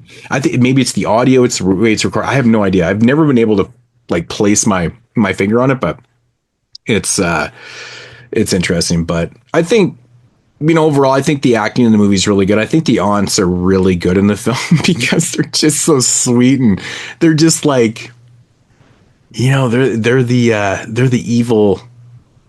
There's like the dark fucking, those dark characters that like just everyone loves, but they got that darkness. I don't know, man. They pulled it off so well. So yeah, they're committed. Very, very committed. Yeah. This is funny. But it's just like the way when they get exposed for being serial killers, it's like the smile never leaves their face. Right? Yeah. But I mean, to be honest, I wasn't expecting this thing to have like a twist. But I mean, after watching the way this movie progressed for 2 hours, where it went, I was like, okay, well, that makes complete sense. That makes complete fucking sense. So, but JP, what are your thoughts on the film? Did you watch it? You see something in the chat? Oh, he says something in the chat.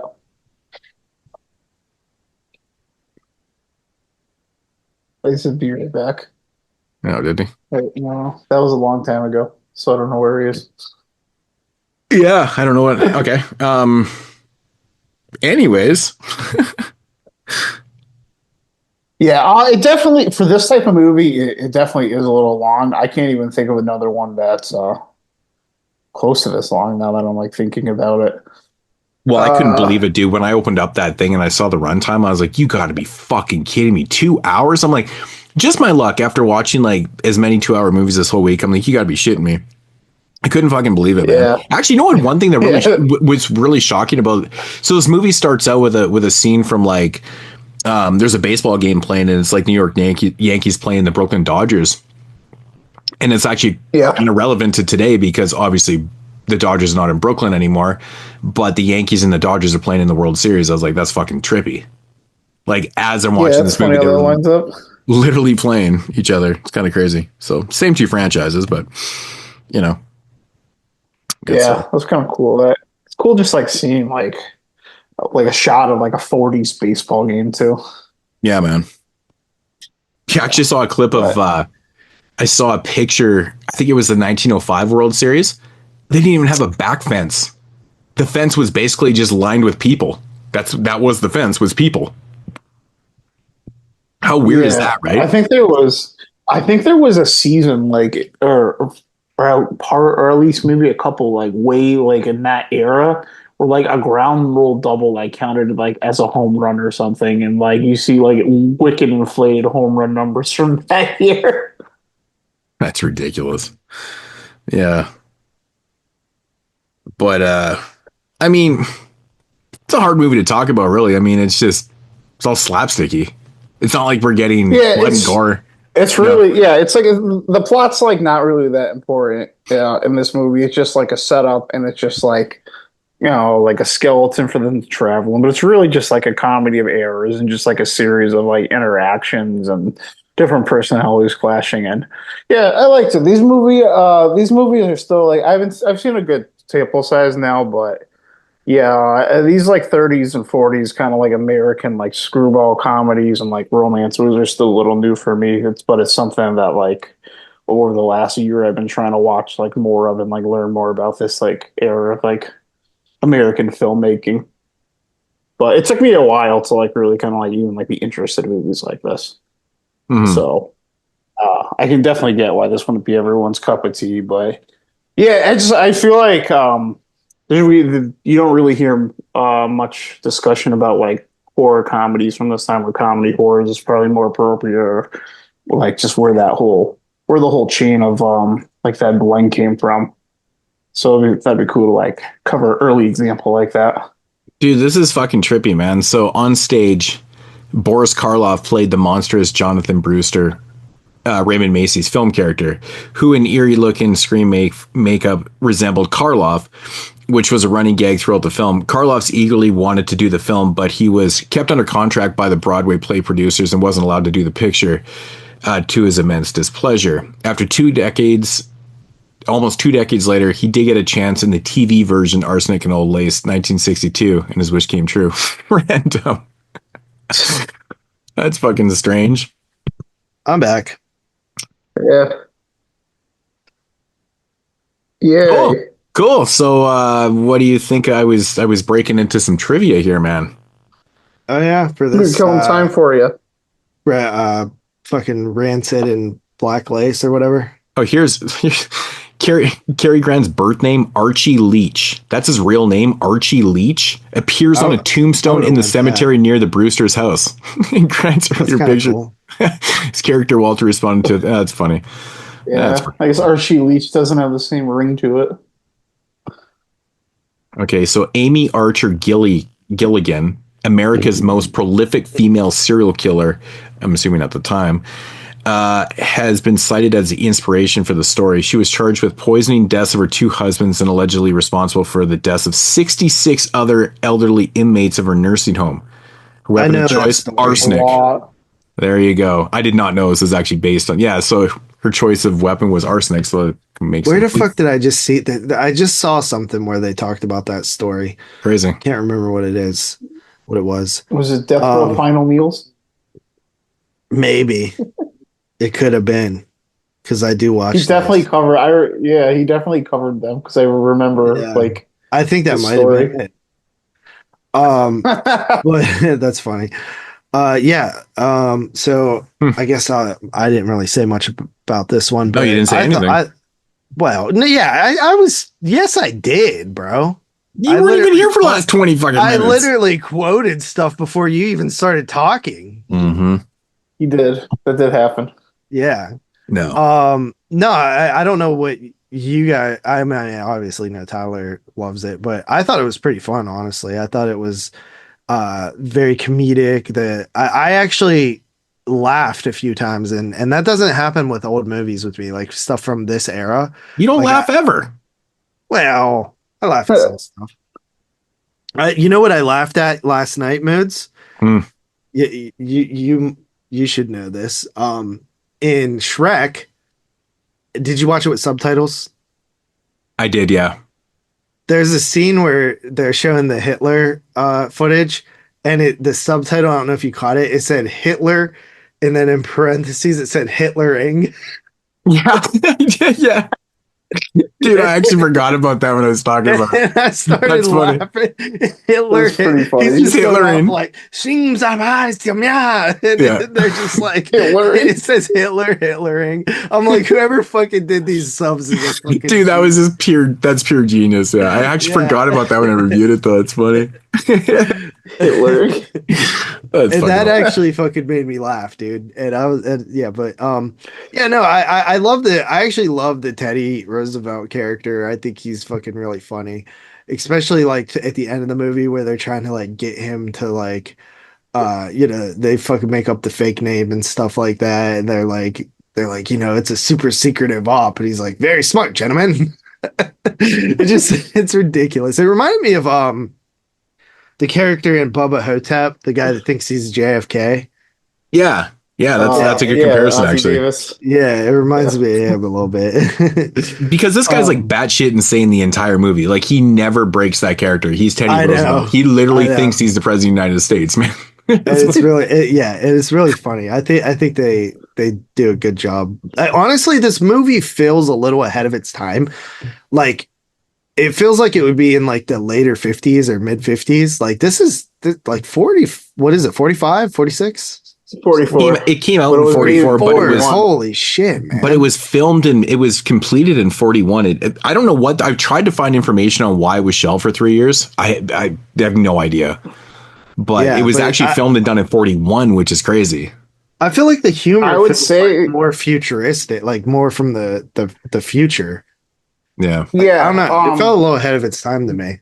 The plots like this where they started kind of getting more expansive and like kind of like playing with different elements, those started to like probably come out like around like 42, 43, because there's a screenwriter. His name was Preston Sturges, that was one of the first like screenwriters to then become a director specifically.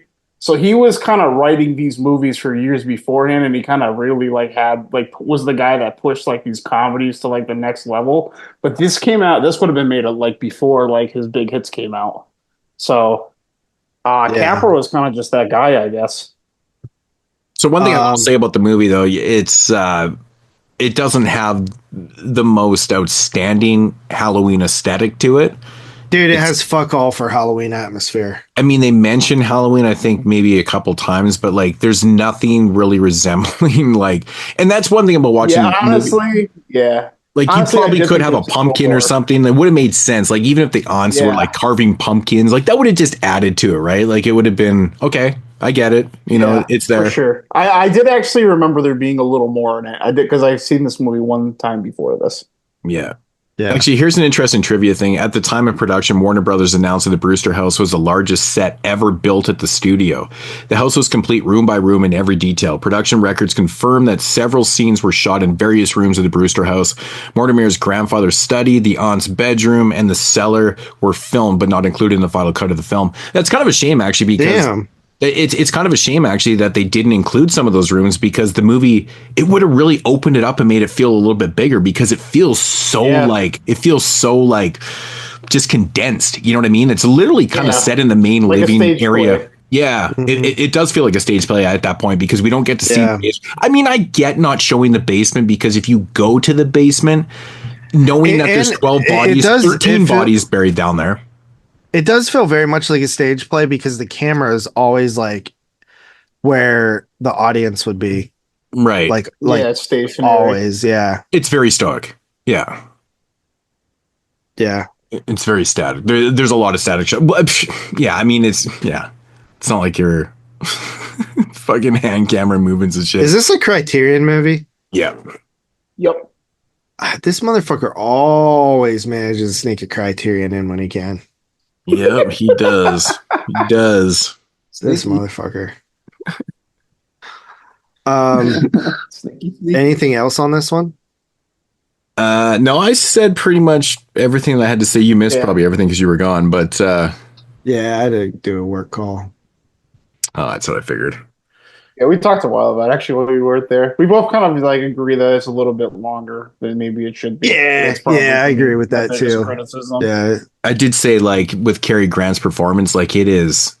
I've never seen him ham it up as much as he does in this film. Like his performance is super elevated, like juiciest of hams I've ever seen in a film. Like it's crazy. Like it's 2 hours of it though. Like he never differs from being so insane. Like he's just really trying to, I mean, it's kind of ironic, right? Because he's the only one that actually is sane in the film, but he's the one that's so batshit insane with his performance. But you know, it is what it is. But yeah, I'm not the most versed person on Cary Grant. I've seen some things that he's done, but I've never seen him like this. There's a movie he's in called Bringing Up Baby from 1938. It's a Howard Hawks movie that's also a screwball comedy. Obviously another Criterion because it's Howard Hawks. Yep. But it's him and Katharine Hepburn. There's actually only 2 Howard Hawks movies on Criterion. What's the other one? Anyways, is it Only Angels Have Wings? Oh yeah, that one. Yeah, right. Which Cary Grant is also in, but that's more of like a drama. Yeah, but yeah, this is a screwball comedy, and it's actually probably, and he's actually more over the top in this movie, and It's probably the funniest movie I've like ever seen this old. So that's somewhere I'd recommend if this sounds interesting at all. Or you're a Cary Grant guy. Hmm. Were you here, JP, when I was talking about the Boris Karloff stuff? I don't think so. No, just how I brought up like how it was. I loved how they kept bringing up the fact that like, Oh, he looks like Boris Karloff. yeah, but then Boris Karloff like actually ended up playing the character on stage, and he ended up playing in the TV version of Arsenic and Old Lace in 1962.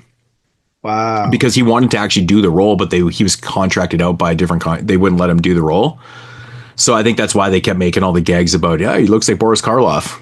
So that's kind of cool. Yeah, that is kind of cool. Yeah. But yeah, cool stuff. All right. I don't really have anything else on the movie.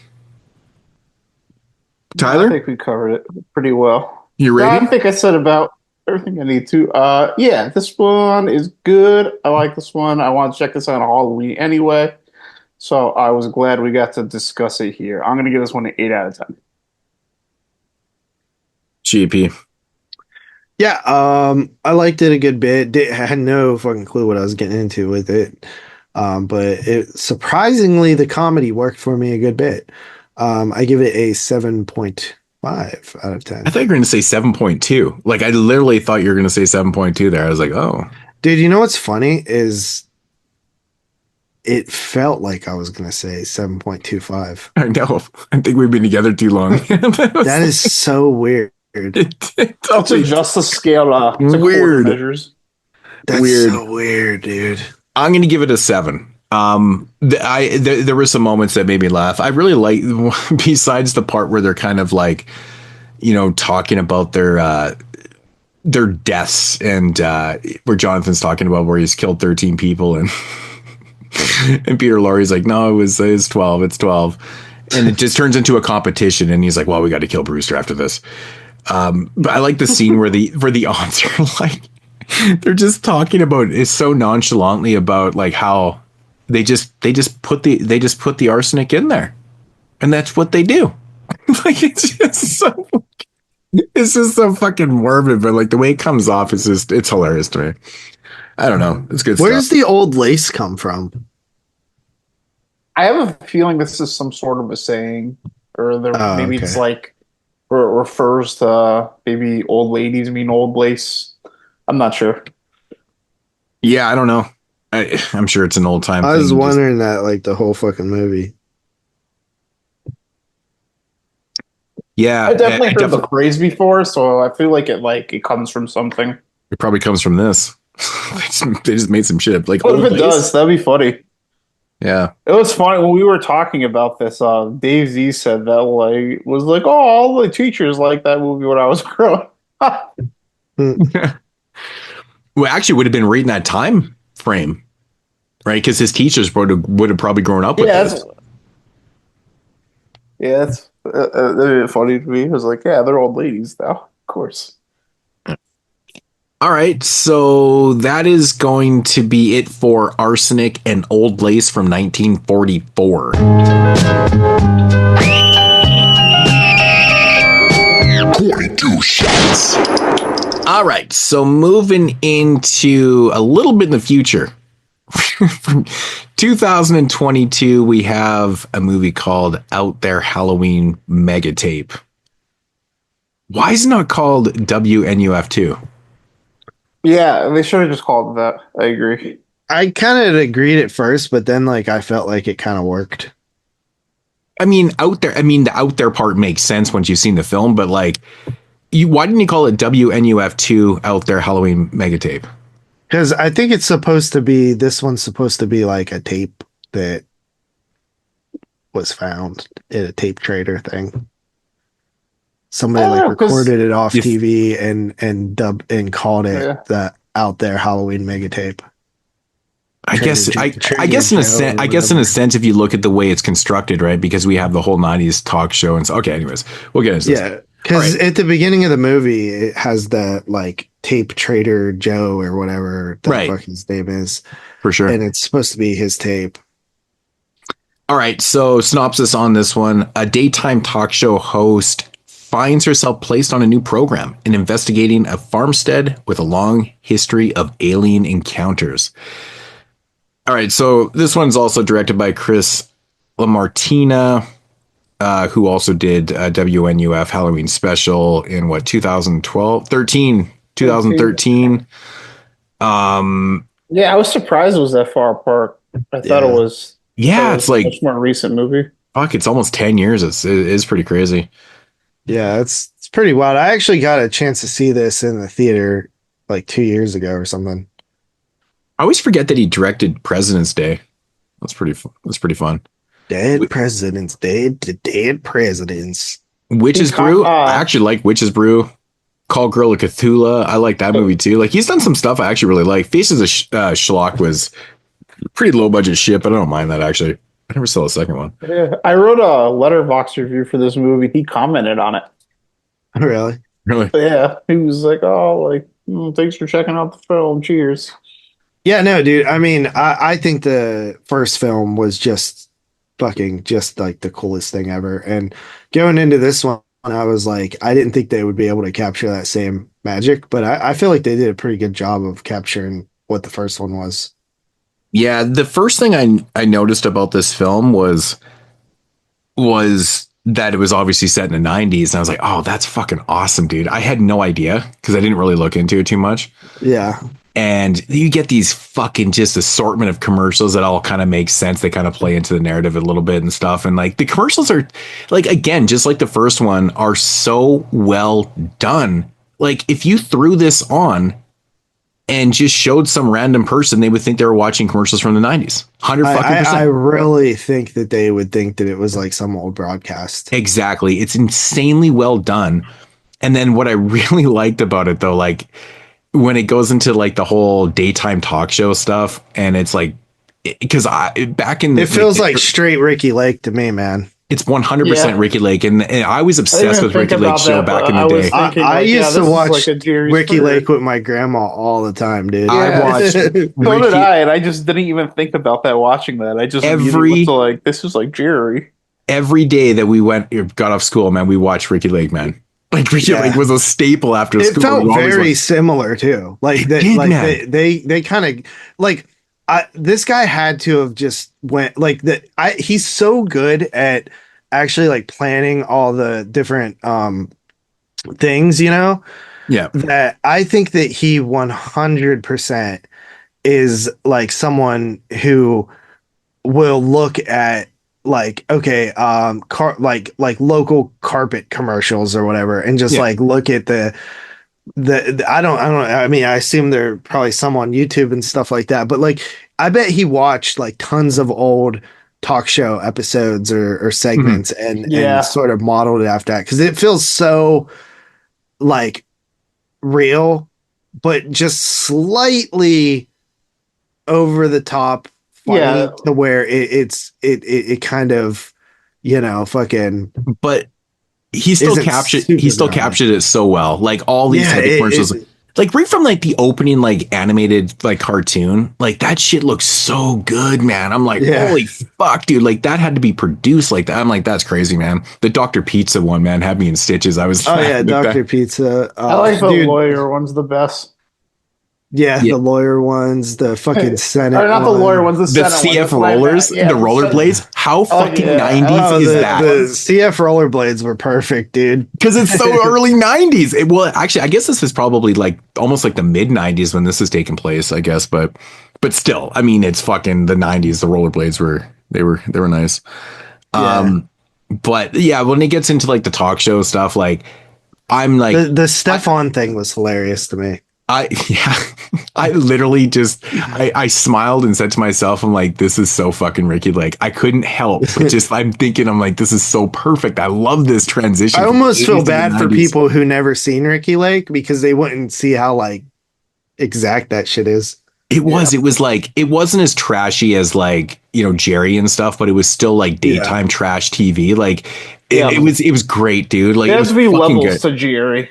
Like this was like the more moderate level. That show but that show was like, it was beyond staged and stuff. At least with Ricky Lake's show, like it was. The early Jerry Springers were fine, but when it became staged, it got really bad. I've never been like a big Jerry Springer fan. Like Jeremy was always like the Jerry Springer guy, and I prefer Ricky Lake and like Maury and shit. Like you are not. But even Maury went down the rabbit hole of like bullshit a little bit. Yeah, I remember thinking because I had like, and I also never really seen Jerry growing up, but my grandma watched like Ricky Lake, like Maury, Judge Judy. So like I kind of feel like I saw like the toned down version, but like then when I saw like Jerry Springer later in life, like I was like, this is like the same show. Yeah. Remember when South Park parodied it? Yeah. Whatever. I'll do what I want. Yeah. That was like Catch Me Outside Girl, fucking old school style. But the also like the Steve Wilkos one, right? Like, cause that's like every time I see that one, it's about like some kid, like some dude molesting his kid or something. It's like the lie detector determined that you did molest them. And I'm like, how is this guy alive in here? Like, you know what I mean? It just pisses me off because I'm like, dude, I wouldn't even be able to control myself with like by the third one. Like, Jesus, kill him. You know what I really like about this movie though? Like, how they incorporate the narrative from the first film into this one. Yeah, just slightly. Yeah, that's pretty cool. It is pretty cool, man. How they have like the one guest on there, like Zoe and shit, and like her aunts or her aunt and uncle were the ones from the film that went missing. And so I thought that was really cool. And then it kind of segues itself into like, I thought the one kind of flub in the film though was the transition from her daytime talk show into doing the out there show. I agree with you. It felt a little clunky. It did feel a little clunky, and it felt like it shouldn't. Like that should have been like the year before or something. You know what I mean? It like how you go from a show in one day that got canceled to like the same day doing some other broadcasting. Because it didn't feel like she did anything like hugely wrong, or we weren't curious to like the ratings or like what happened. Yeah, it like seemed like that show was pretty popular. Yeah, like watching that show, like I would watch that show because the level of pun action on that shit was ridiculous. Like that was some big Punisher action right there. Fuck, it was funny. I was laughing the whole time in that. It was like pun after pun. I'm like, oh, this is great. Be nice. Yeah. Fucking so funny, dude. I think that even watching it in the theater, because like the first that first segment with the talk show, you're kind of like, where the fuck is this movie going? You know what I mean? Because and then it's like it has like it's like two halves almost, you know. Well, yeah, because we get this whole thing with Zoe's character and stuff, but then it also has this other story because all these shows always have like multiple stories of like, and I started pissing myself the lesbian ghost encounter. Oh yeah.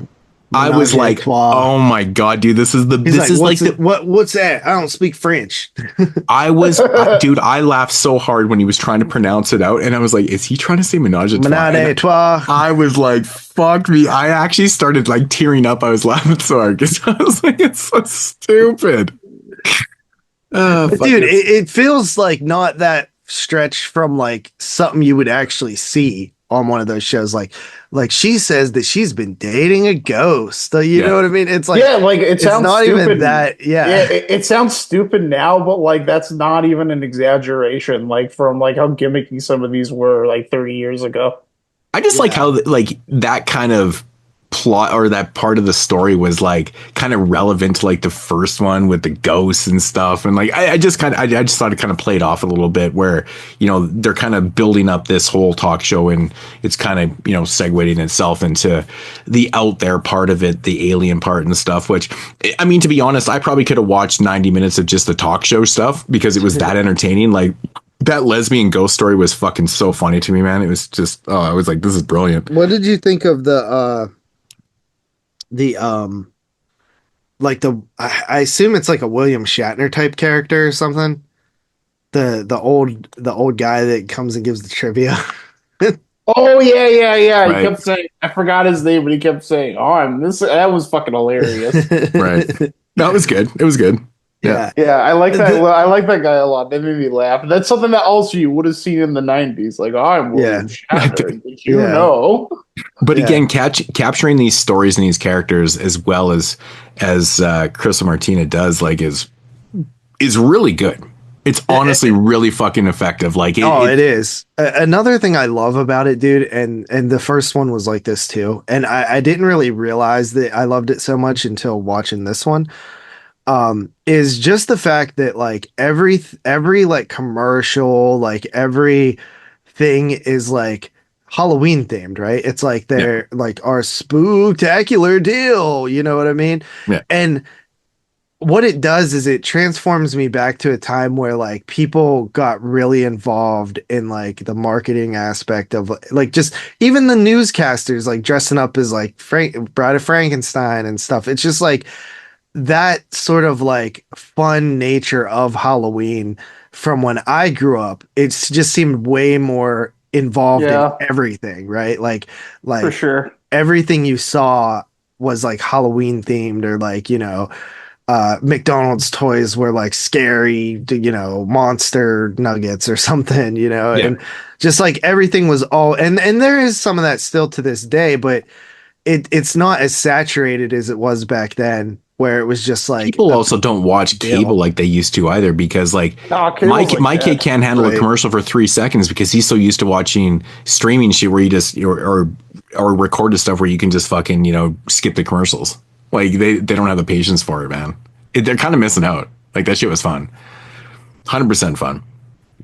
You know, one thing I thought was really clever in this film was how they tie in the original story into this film, but they also tell you that like this was supposed to be the original story until it wasn't.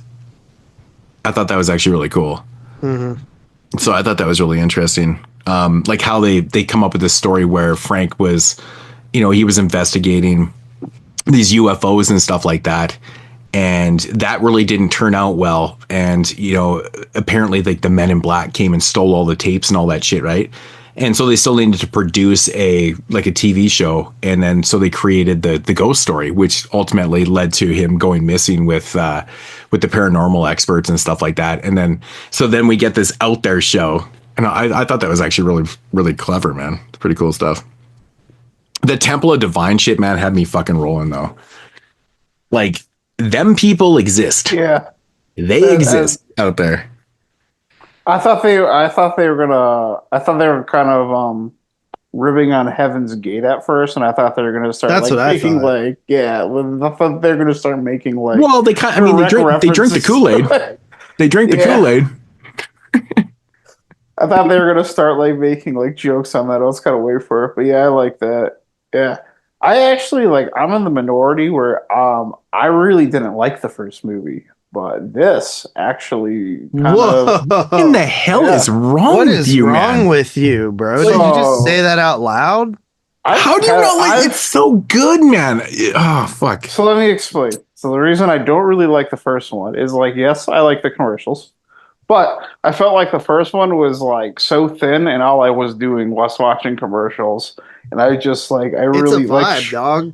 the vibe didn't really work for me in the first one, and I felt like I was like kind of like I felt like that like the haunted house like segment like just took so long to like progress at all, and I got like burnt out by the commercials. But in this one, by like structuring it like a talk show and then having like these other little segments that came in, like they were putting on like this whole extravaganza, and then also going to the field and having different types of guests that came in. I thought that was a much better way to break it up, where it kept it everything like fresh, and it kept it moving, and like nothing like stayed for like so long where I got like worn out on it. Gotcha. Wow. Still think it's silly, but you know what else, like in the commercials, disappointing, Tyler. It's disappointing. It's super clever, and it's actually like appropriate for this time of year. But like I was actually talking about this when I was in Cleveland. I was watching football. I was watching TV on that Sunday where after everyone ditched me by myself in my hotel room. And every time the commercials would come on, it would be like, you know, there's like a all the political commercials, right? Like this person's dissing this person, this person's dissing this. They actually do that in this, and I was like, yeah, oh, that's what made me laugh because it's like this. it's literally happening right now. It's like, yeah, like you would like. It seems like it's a joke, and like yeah, it's supposed to be a joke because that just wouldn't really happened in the '90s. But this is just what the commercials actually look like now. yeah. Dude, I love the Reed Richardson commercial or character, man. That dude's fucking amazing. Because I swear he's in the first one, right? Like, I don't know. Oh man, I swear he's in the fucking first movie too. He's the guy. He's the guy that was in all the Don Dohler movies back in the day. He was in like Fiend and like Night Beast and stuff like that. The guy's probably got like 400 acting credits. I swear to God. Oh. I like the previews for like tonight at 9, Boogans or something. Oh yeah, the Robin Hood meets the Mummy made me laugh. That was fucking awesome, dude. Yeah, good shit, man. Yeah, I like this movie, man. It's fucking dope.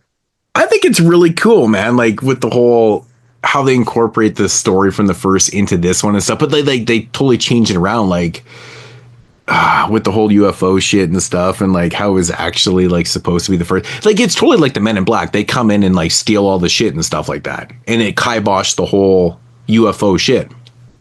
I thought that was really cool. You guys don't seem to know what I'm talking about, but I thought it was really cool. The chiropractor massacre. Come on, man. Yeah. Fucking awesome. Razzo pizza. Dinner won't cost I felt you an like arm the and a leg. commercials were like funny. Dude, were funnier in this too. Dude, the Razzo pizza commercial where the dinner won't cost you an arm and a leg, and it's like a zombie commercial. Fuck. Yeah. So fucking Like, I felt funny, like I dude. was doing more like legitimately laughing at like the satire of the commercials, and like I was like just kind of experiencing like that they're putting in these goofy commercials, and that makes sense. You know what I mean? Like I felt like they were like funnier and they were done better this time. Mm-hmm. I could literally watch like I could watch so many of these. Yeah, Like George Stover. That's his fucking name. I could not think of his fucking name. Yeah, dude. I know that guy because I've seen like all the Don Dohler films. I haven't seen all the shit that he's done with fucking David Sterling in the last 20 years. God. But he actually was in President's Day apparently, and Face Just Locked, so that makes sense. So he's been a reoccurring actor in Buddy's films here. But actually, he was in he actually had a small role in Female Trouble too. Crazy. Ooh. So he was in Alien Factor, Fiend. He was actually in Polyester also, Night Beast, Galaxy Invader. So these are all Don Dohler films, man. Blood Massacre. He was in Hairspray. Fuck. So he was in the John Waters crew then. So he was just John Waters and Don Dohler. Is Don Dohler from Baltimore? Yeah, I don't know. Don't. Come on, are we putting all these connections together because isn't John Waters from Baltimore? Yep. Don Dohler from Baltimore. And I'm pretty sure John Waters is from Baltimore. Oh, I'm putting connections together here, boys. So I'm assuming that George Stover is from Baltimore. Yeah, he's got to be because Moodz actually fact checks. Well, I just started I'm looking at the credits here and going, what the fuck? Like that's I did watch John Waters and Don Dohler shit, man. But everyone's from Baltimore, which makes sense because they always did shit. A couple of weeks ago, and that was set in Baltimore, so it probably is from Baltimore. Yeah, no, he is. I knew John Waters was. I just didn't know where Silver was from. But interesting, crazy. Yeah, I always liked that guy, man. He's cool. It's fucking awesome, man. If you guys seen, I'm sure Tyler hasn't seen any Don Dohler movies. I don't think I've seen any of those, but I've seen like every John Waters movie you named. I don't even know who the fuck we're talking about right now. Night Beast? Never seen Night Beast from 82? Come on, man. You never watched it for the 82 prep? Fuck, Night Beast is awesome, man. I probably did. Fiend from 80 is great. Alien Factor. Fuck, man. It's so funny because all his movies are like Waters and then Don Dohler for like years. It's so crazy. Just doing regional shit, man. It's awesome. Pretty cool. Pretty cool. Yeah, I've never seen a Don Dohler movie, but I've seen. So what did you think of the ending of this movie? I liked it. Yeah, you like this one? Yeah. Yeah. Yeah, I think it's good too. Yeah. I think it's cool. Yeah. So what do you think they could possibly do for a third one? Because like you go from the 80s to the 90s, do you take that stereotypical cinema route and do a prequel from the 70s or something like that, or do you take it into the early 2000s? You do it 2000 to 2001. Yeah, it's like 2000, 2001. Because like I was watching some dude uploaded a video of, I think we was talking about it in the chat a couple weeks ago, but this dude went and seen Halloween Resurrection in 2002, and beforehand he's like taking videos of like him and his friends like in his room with all his like horror posters and shit, and it was just so fucking dope, dude. Like just seeing a like little time capsule of that era, so different. So it like so much changed from like 2002 to like 2010. Like by the time you get to 2010, it's a fucking completely different world. Yeah, in 2002, man, we just had like a lot. I mean, that was still the after effects of all the floating heads and shit. So the posters sucked. I mean, well, in the mid 2000s, you got social media. Yeah, on a mass scale for the first time, and then you got like the emergence of smartphones. Yeah. So it really is like that's a drastic like boon in the middle of the decade. Yeah, you can't go any further after like 2000, 2001. Maybe shoot that on DV because it wouldn't. I mean, I guess you could still shoot on. You could still have a VHS and stuff, but I think like even news broadcasts weren't done on tape though. So I like thinking of like the local news station, but like I wonder like. Yeah, the local news station is like public accessy type feel to it. Because I was thinking, like, what if they like kind of like made like a fake like TRL or something and kind of like leaned into like that 2000 sphere? But I think you'd have to get away from like the local TV if you did that, which is I don't think that's a good trade off. Right. Yeah. I mean, or you could just set it in the 80s or 90s again. Those work fine. But I like a progression. I would rather not see a prequel. I would rather not see a prequel, like, or something previous. You know, it's like fuck, whatever. It just seems so cliche to do that. But like, if you did 2000, I don't know what you would do. But it's only like 4 years later because the copyright literally. I actually found a copyright like in the film and it says 1996. So. Yeah, totally takes place in 96. So we're talking like maybe 4 years later, 5 years later. Because this one apparently, because I think the first one takes place in 97 or 87, I mean. And this was, they say 10 years in the narrative, but like I'm pretty sure they fucked that up. Because I think it's only 9 years. But close enough. I could be wrong. Maybe it is 86 in the original one. I'm just tripping dicks. I don't know. I can't remember. But yeah, this one's definitely 96. And there is a point where they say it's 10 years later. And I'm like, hey, it takes place in 86. I swear it was 87, but I could be fucking wrong. Could be tripping dicks. I don't know. Whatever. What about the super duper water shooter? That shit just made me want to get the super duper water shooter, man. Yeah. You got to have a squirt gun commercial, right? Dude, Get 'em in Denim had me in fucking stitches, dude. I was like, oh my God, everybody was rocking the denim shit. Get 'em in Denim. Come on. It's fucking amazing, dude. Like the Amish Frankenstein. Come on, man. This shit was I love the commercials, man, so much. I felt like this one had more commercials. Am I just tripping on that one? No, I think it did. I think you're right. I think it definitely did. Okay, because I definitely wanted to like put that out there because I was like, man, I feel like this one has way more commercials, but I was loving the commercials, dude. They had such that regional, just the authenticity of the commercials just felt so real to me, man. It's fucking great. But every time I see like a hoax trailer, I always want to watch the damn movie, just like the first one. I know, right? I tuned into. Some of the streaming things, I don't know if it's Shudder or Tubi or what, but some of them have like a live version, like a live thing where they just plays like movies at random. Demon, I was watching like Demons, and I'm just like, dude, I want to watch the fucking Demons movie in Demons too. Yeah, it's pretty. I watch them a lot. Like that movie looks sick as well. Yeah. What about the Bloody Grovel 3? I love how they just like make a part 3 randomly. Like it was something to do with like a priest doing some shit. Like the Bloody Gavel or whatever. That was fuck. That looked awesome, man. It's great. Yeah, it's good shit.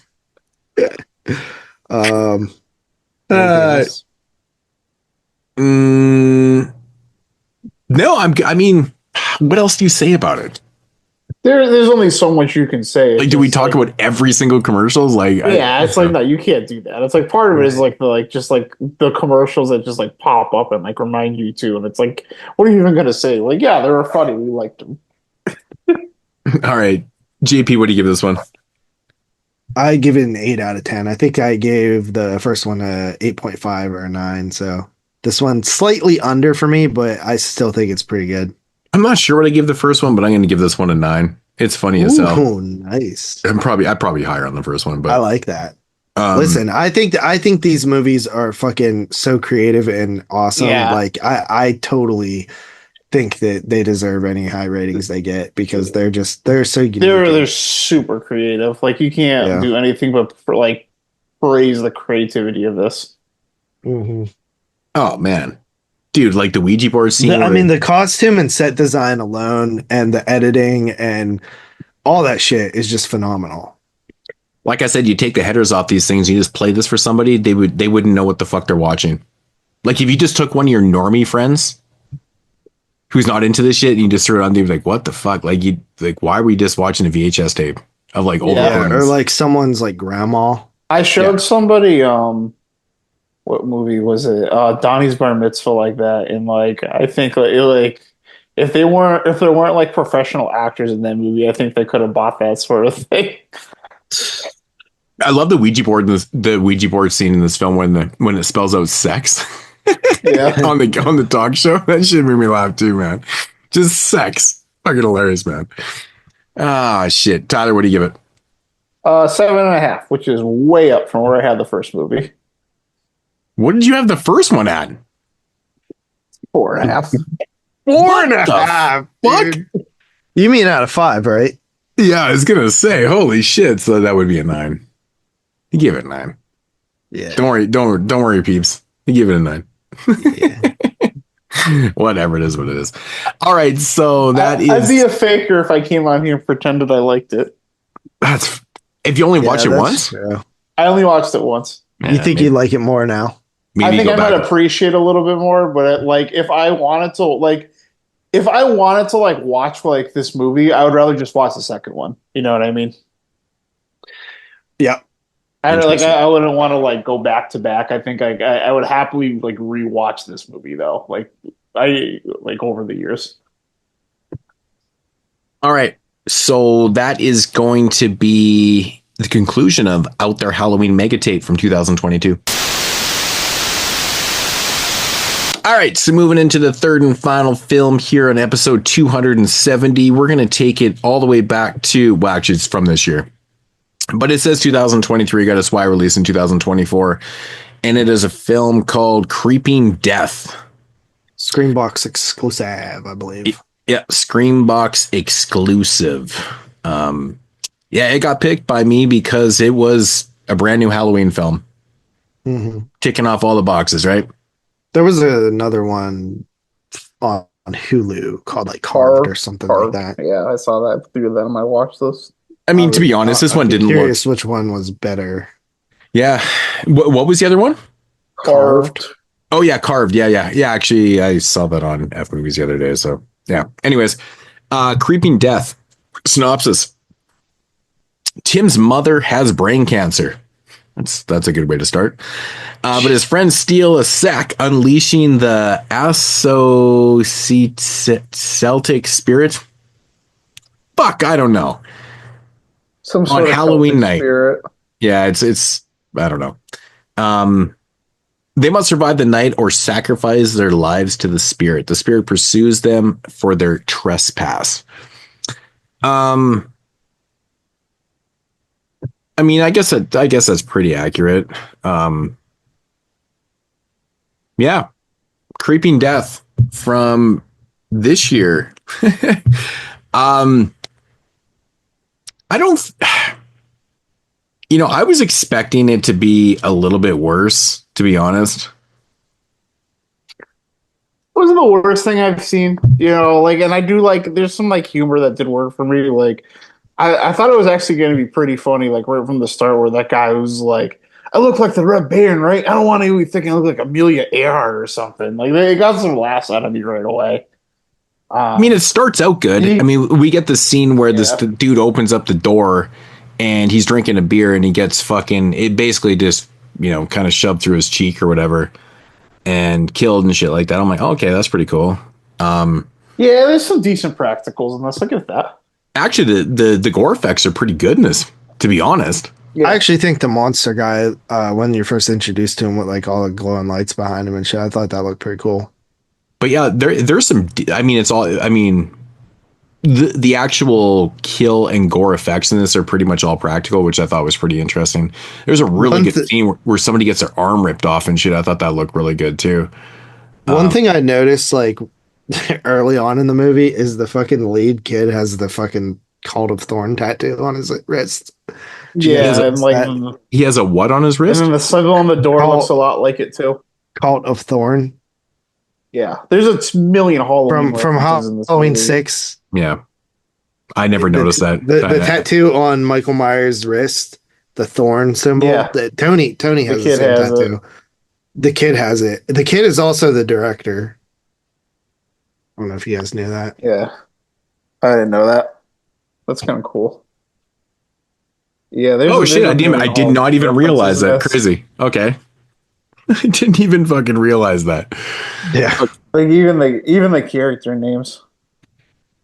Wow. Listen, there's one like the fucking kid who's trying to get him to fucking sacrifice his mom. I wanted to beat the shit out of that dude. Like stop fucking around and beat that dude up.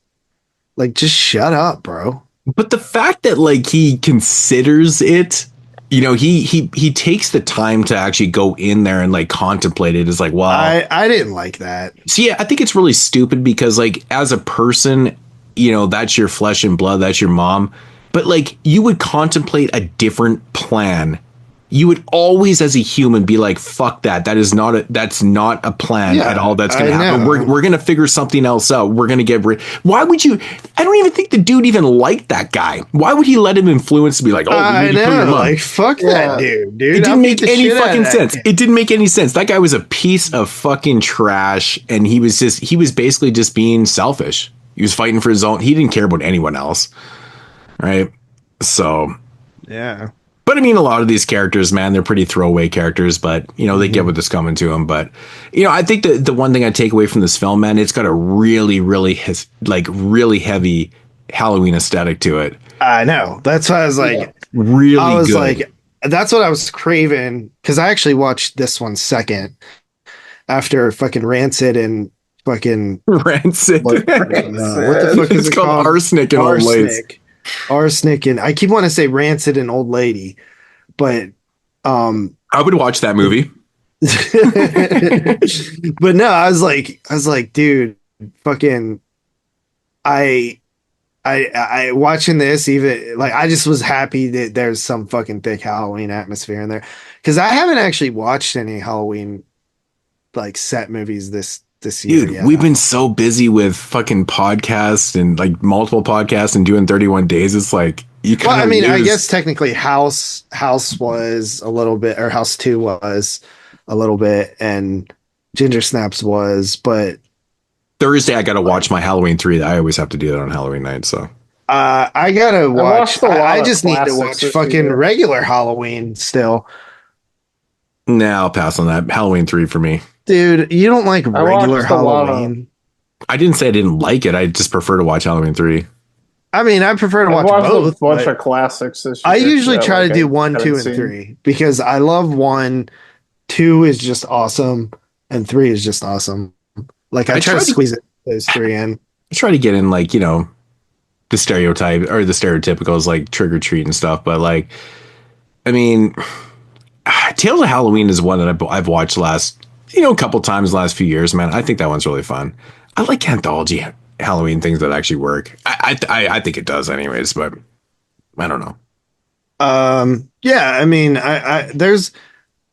I'm way more into like Christmas horror, like watching those throughout the month than Halloween films, just because I go batshit at Christmas time. Yeah, you do. But yeah, I don't know. It's like the Halloween. I like Pet think it's Cemetery because 2 Halloween- is a go-to with mine.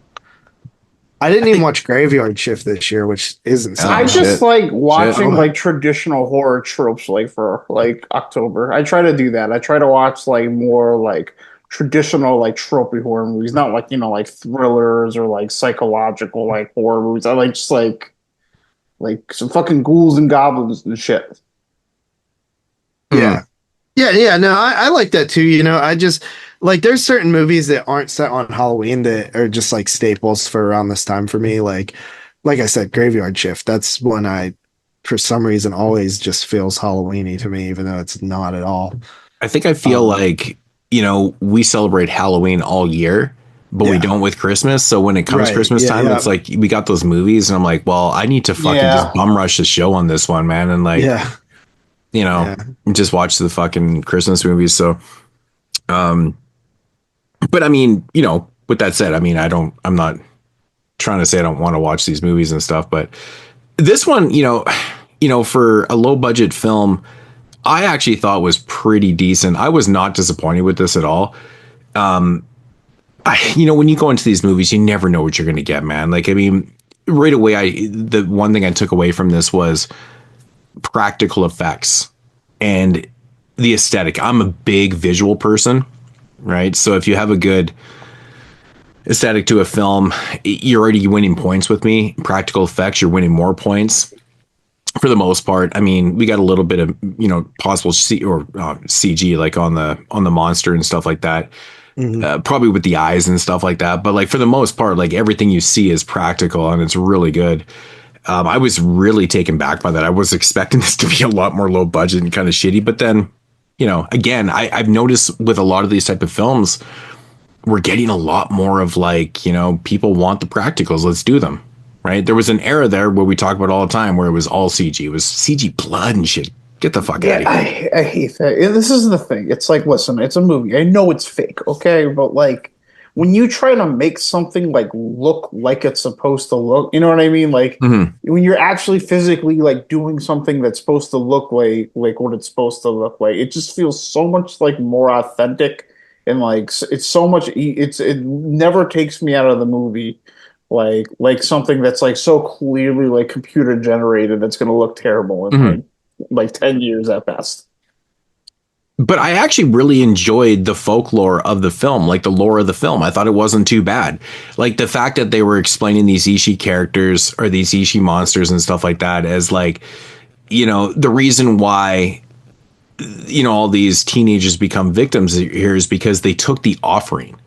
And at first they don't understand why this bag is full of like fucking dead animals and shit like that. But it's basically to feed the monster, right? You feed the monster, they don't come after you and shit like that. But they took the offering and they become the hunted after that. And I like the way they explain it away too, is like they go into it in the backstory about like how they're pretty much like the first kind of trick-or-treaters and stuff like that. I thought it was actually kind of cool. I kind of liked it. If you can be creative with some lore, I'm cool with that, man. I'm cool. I'm not going to fucking, take you down some points for trying to be creative with a narrative like that. So, it's always fresh to me. It's always fresh to me. And I mean, it's, I think we've heard similar stuff like this in the past, but at the same time, I was totally fine with it. I was fine with it. My biggest problem with this movie is just what a lot of these movies do when you're facing these type of like almost slasher films, right? We have a monster character who's basically picking off people one by one. It's the characters, dude. Like, honestly, nobody in this movie is cool. Nobody. Like, you don't care if anyone dies. And that's a huge problem. Like, I know some people I feel like the mom was pretty cool. The mom is you feel sorry for Ree from the start. Like I know. I was actually going to comment on that like this was kind of like not the right time for me to watch a movie with. I was just like, man. Oh, dude, I didn't even think about that, man. That's actually a really awful narrative plot points in the film. It's like, holy shit, dude, like a family member. Oh my God, that's awful. Yeah, it was. And the fact that she was like sick and dying was like the worst, Which makes that other character, I think it was the Nate character, I don't know, remember the fucking guy, or maybe it was Trammer or whatever the fuck his name was, but like just Kramer. so more of That's a probably piece of why I was shit. getting even more pissed off, like, and wanted to beat the dude up, you know? What is that selfishness though? Like, I mean, the guy's hurt. He couldn't fucking make it out on his own. He's like, well, we got to settle this right now. Kill your mom. Like, what the fuck? Like, no rational person would ever. I would literally bitch slap that dude. Not even Yeah, playing. dude. Honestly, man, if I was in that situation, you gave me the knife, I would have been like, okay, well, you're done. So, but yeah, I mean, this movie's full of It cliches. just feels like amateurish writing, honestly. I mean, it is a little bit. Like, it definitely is like an indie, like amateur. Well, film. when it comes to the dialogue in the movie is really shitty. The characters are poorly written and stuff, but like the lore of the movie isn't that bad.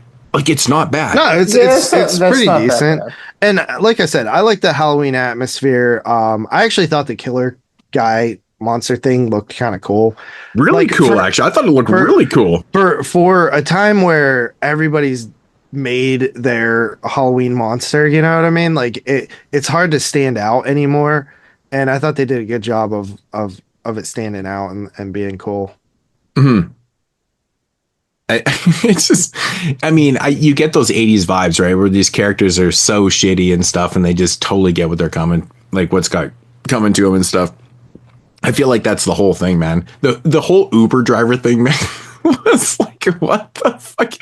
It's just so modernized when you got like this Uber driver, which does that shit make any sense to me? Like, when can you flag down an Uber driver? Is that a thing you can fucking do? How that works. No. A Halloween night, you're not going to get one of those fucking immediately. There's Like, gonna that be whole thing, I was time. like, I'm Let's be not real. sure this actually works like this, but okay. And then they have like the Uber driver hitting a cat and stuff, and I'm like, this is fucking It stupid. would have been funnier if you just like flag down a taxi in the middle of nowhere. Right. It's fucking dumb. So dumb. GP, you still there? Yeah, I'm here. Oh, okay. Yeah, I think like I'd be like, I would just be like, dude, that would infuriate me so much with the Uber driver acting like that when I'm about to die. Be like, bro, Right. what the fuck, man? This is my second day. Oh, that's like Carly told me a story once. I missed it. It was last year, not this past Cinema Wasteland, but the year before that, the one you missed, Moodz. It might have even been the April one. No, I think Tyler might have been there. But you know, Dave's friend Cage. Yeah. Yeah. He told a story of I how wasn't there. he ordered. I wasn't there either, but Carly told me about it. I was somewhere else. I was probably with Brock Bones or something. But I guess he ordered like fucking McDonald's, like DoorDash or whatever. This like Indian dude like rolls up to his like house and like drives into his yard and gets his fucking car stuck. He's like, "This is my first day doing this." No. He just gets his fucking car stuck in the driveway. He's like, or in the yard, and Cage is like, "Why did you just like pull in the driveway? Like, why did you drive through my yard?"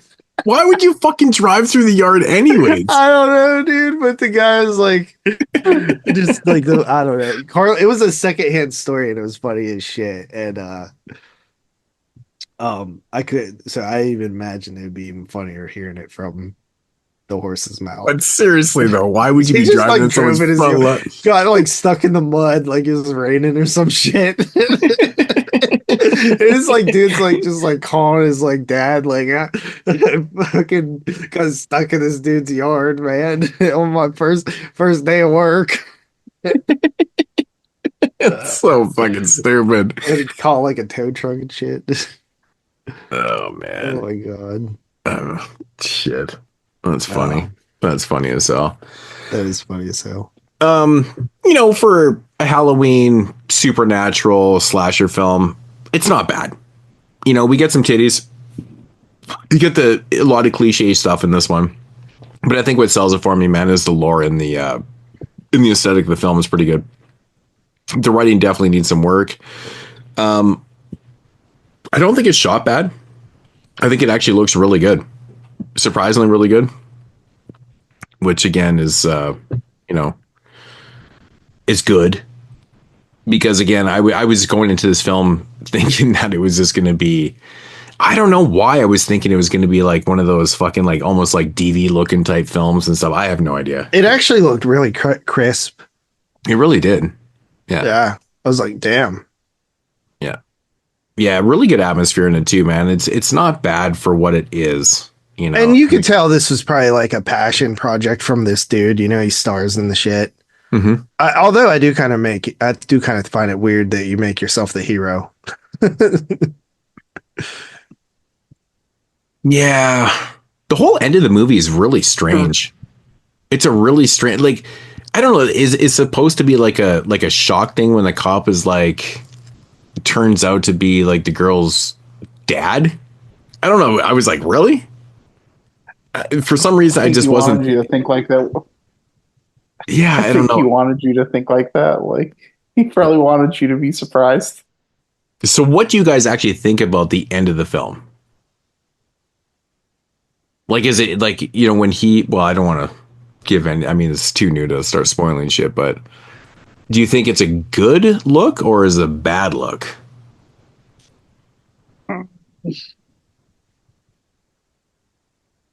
I can't even remember. Not sure.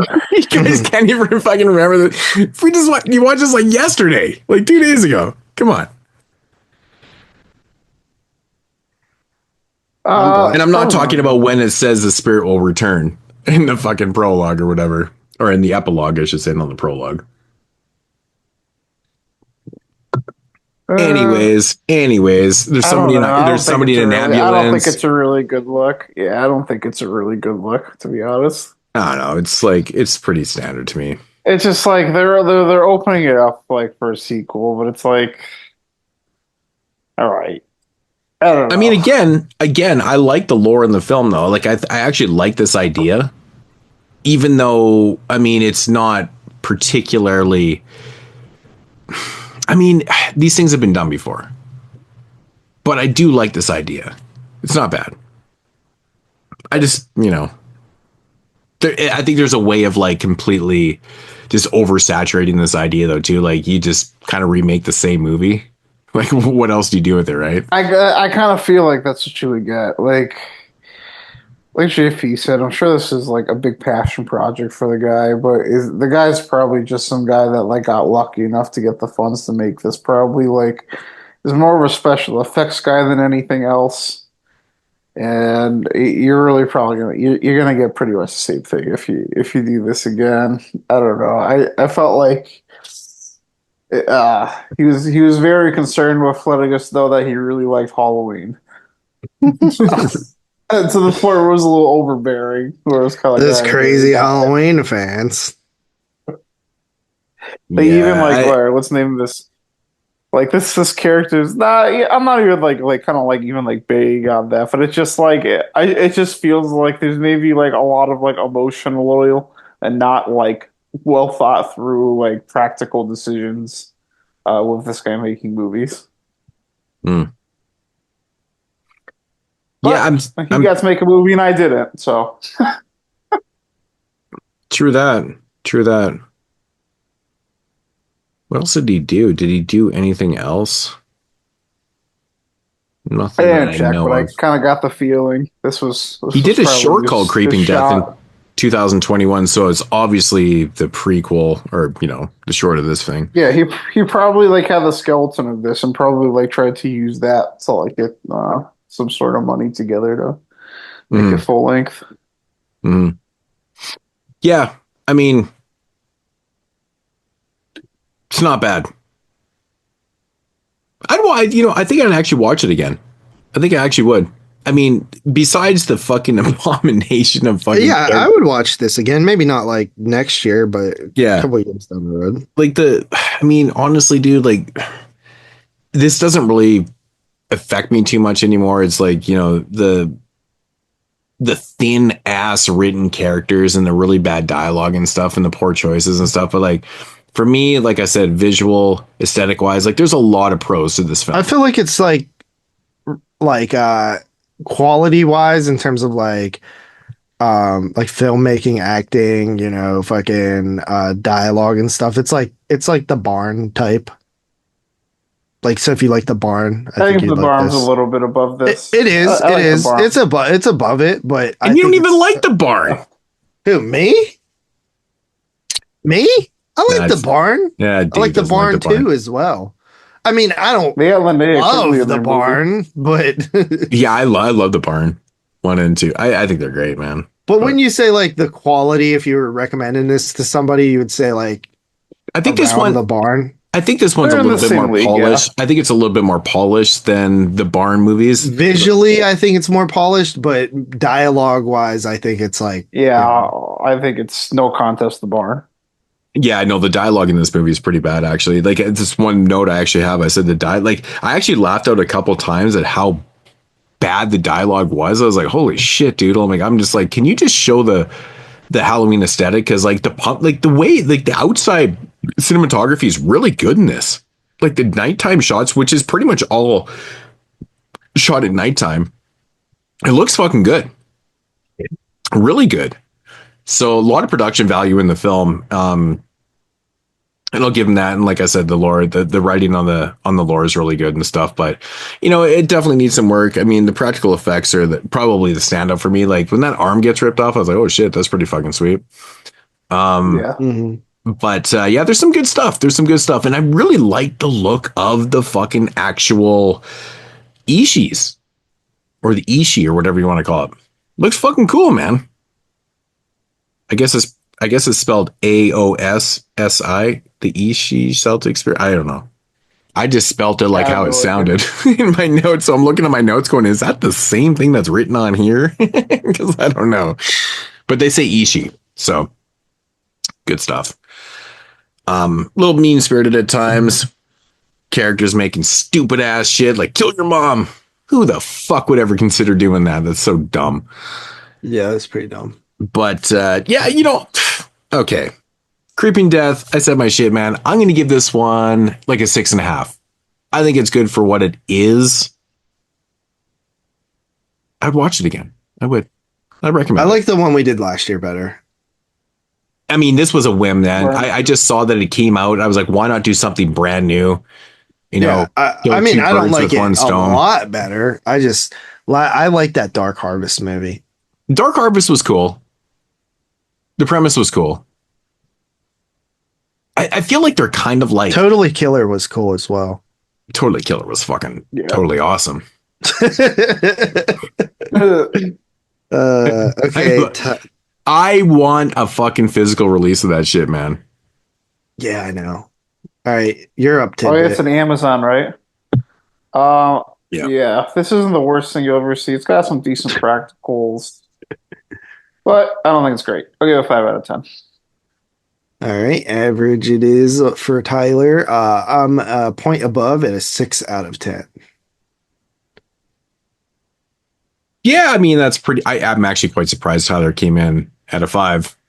I thought you might be in there with me about a 6.5. I think there's more good here than bad. I mean, I'm getting to the point where characters are like, fuck. Well, it does one thing really right for me, and that is the Halloween atmosphere. And it didn't feel like overly long or anything either. No. And so whenever I see movies that have like good like Halloween atmosphere, that always is like a big plus for me when it's a Halloween movie. Right. I'm just glad that blonde bitch in the film got fucking what she deserved, because she was obnoxious as shit. Everybody's obnoxious as shit. She was real obnoxious. Yeah. Like I just are cool. Yeah. Yeah, but yeah. Good stuff. With the gore on that shit. But anyways, that is going to 270? Be the end of Creeping Death from 2023, hence 2024 wide release this year.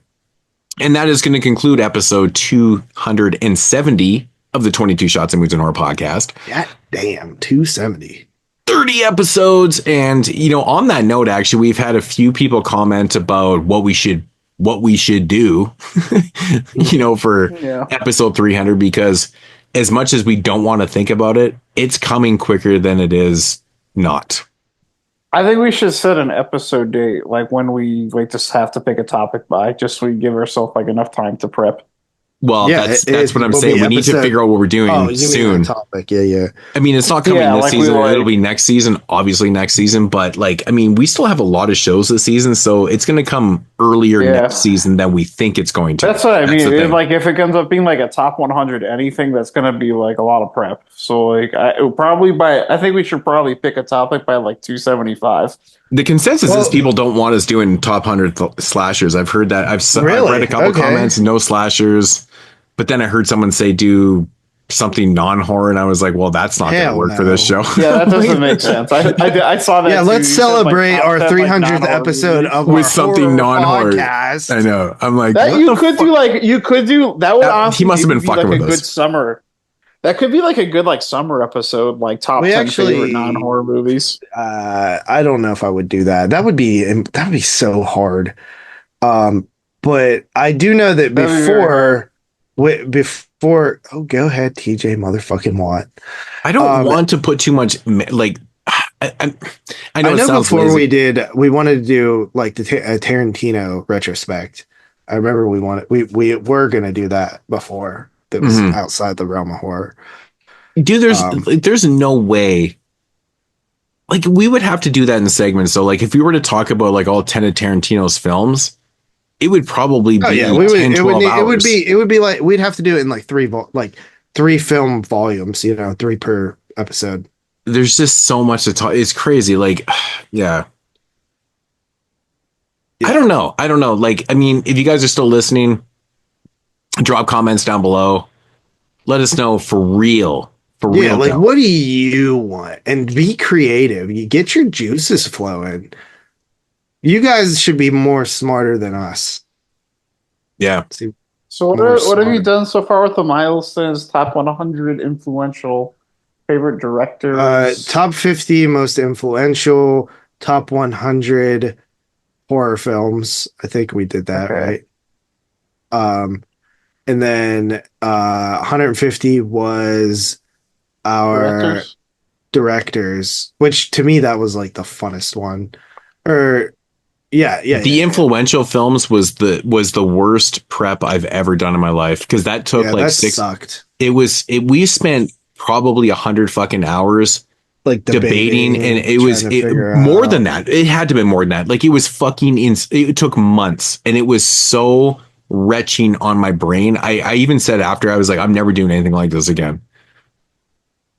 Yeah, I don't even like so obviously we have like the main ideas would be list ideas, right? Like a list of some sort. But someone did mention like, just keep it simple and do fucking Nightmare on Elm Street or do Friday the 13th, because everybody wants that. Yeah, if we did those, and I've said this before, I would be down for Nightmare on Elm Street. The only way I would do them is if we did them at the same, like we did them right with each other because they're connected. So either 1, 2 episodes. I had thought about reviewing them in the order they came out before. Thought that would be kind of interesting. But my main stipulation is it just ends up with a lot of Friday the 13th movies at the end. At the beginning. At the beginning and the end, though. Yeah. I mean, kind of. You have 80, 81, 82, 83. So you had 4. And then you get Nightmare. Yeah. And a Friday that year as well with Final Chapter. So what's after like 96? So I guess there's only... it's only the remake after 94, right? Well, Freddy versus Jason and the remake, they come later. So after New Nightmare 94. Wow, crazy, man. Dude, we need more of these movies. What the fuck? I know. But my main stipulation is the only way I'll do it is if we record it like we recorded Saw. Absolutely. And we do one at a time, because they're both such like important franchises to me that I wouldn't want to like try to watch all of them in like a week or something. Like, I actually want to like, Yeah, I would never do that.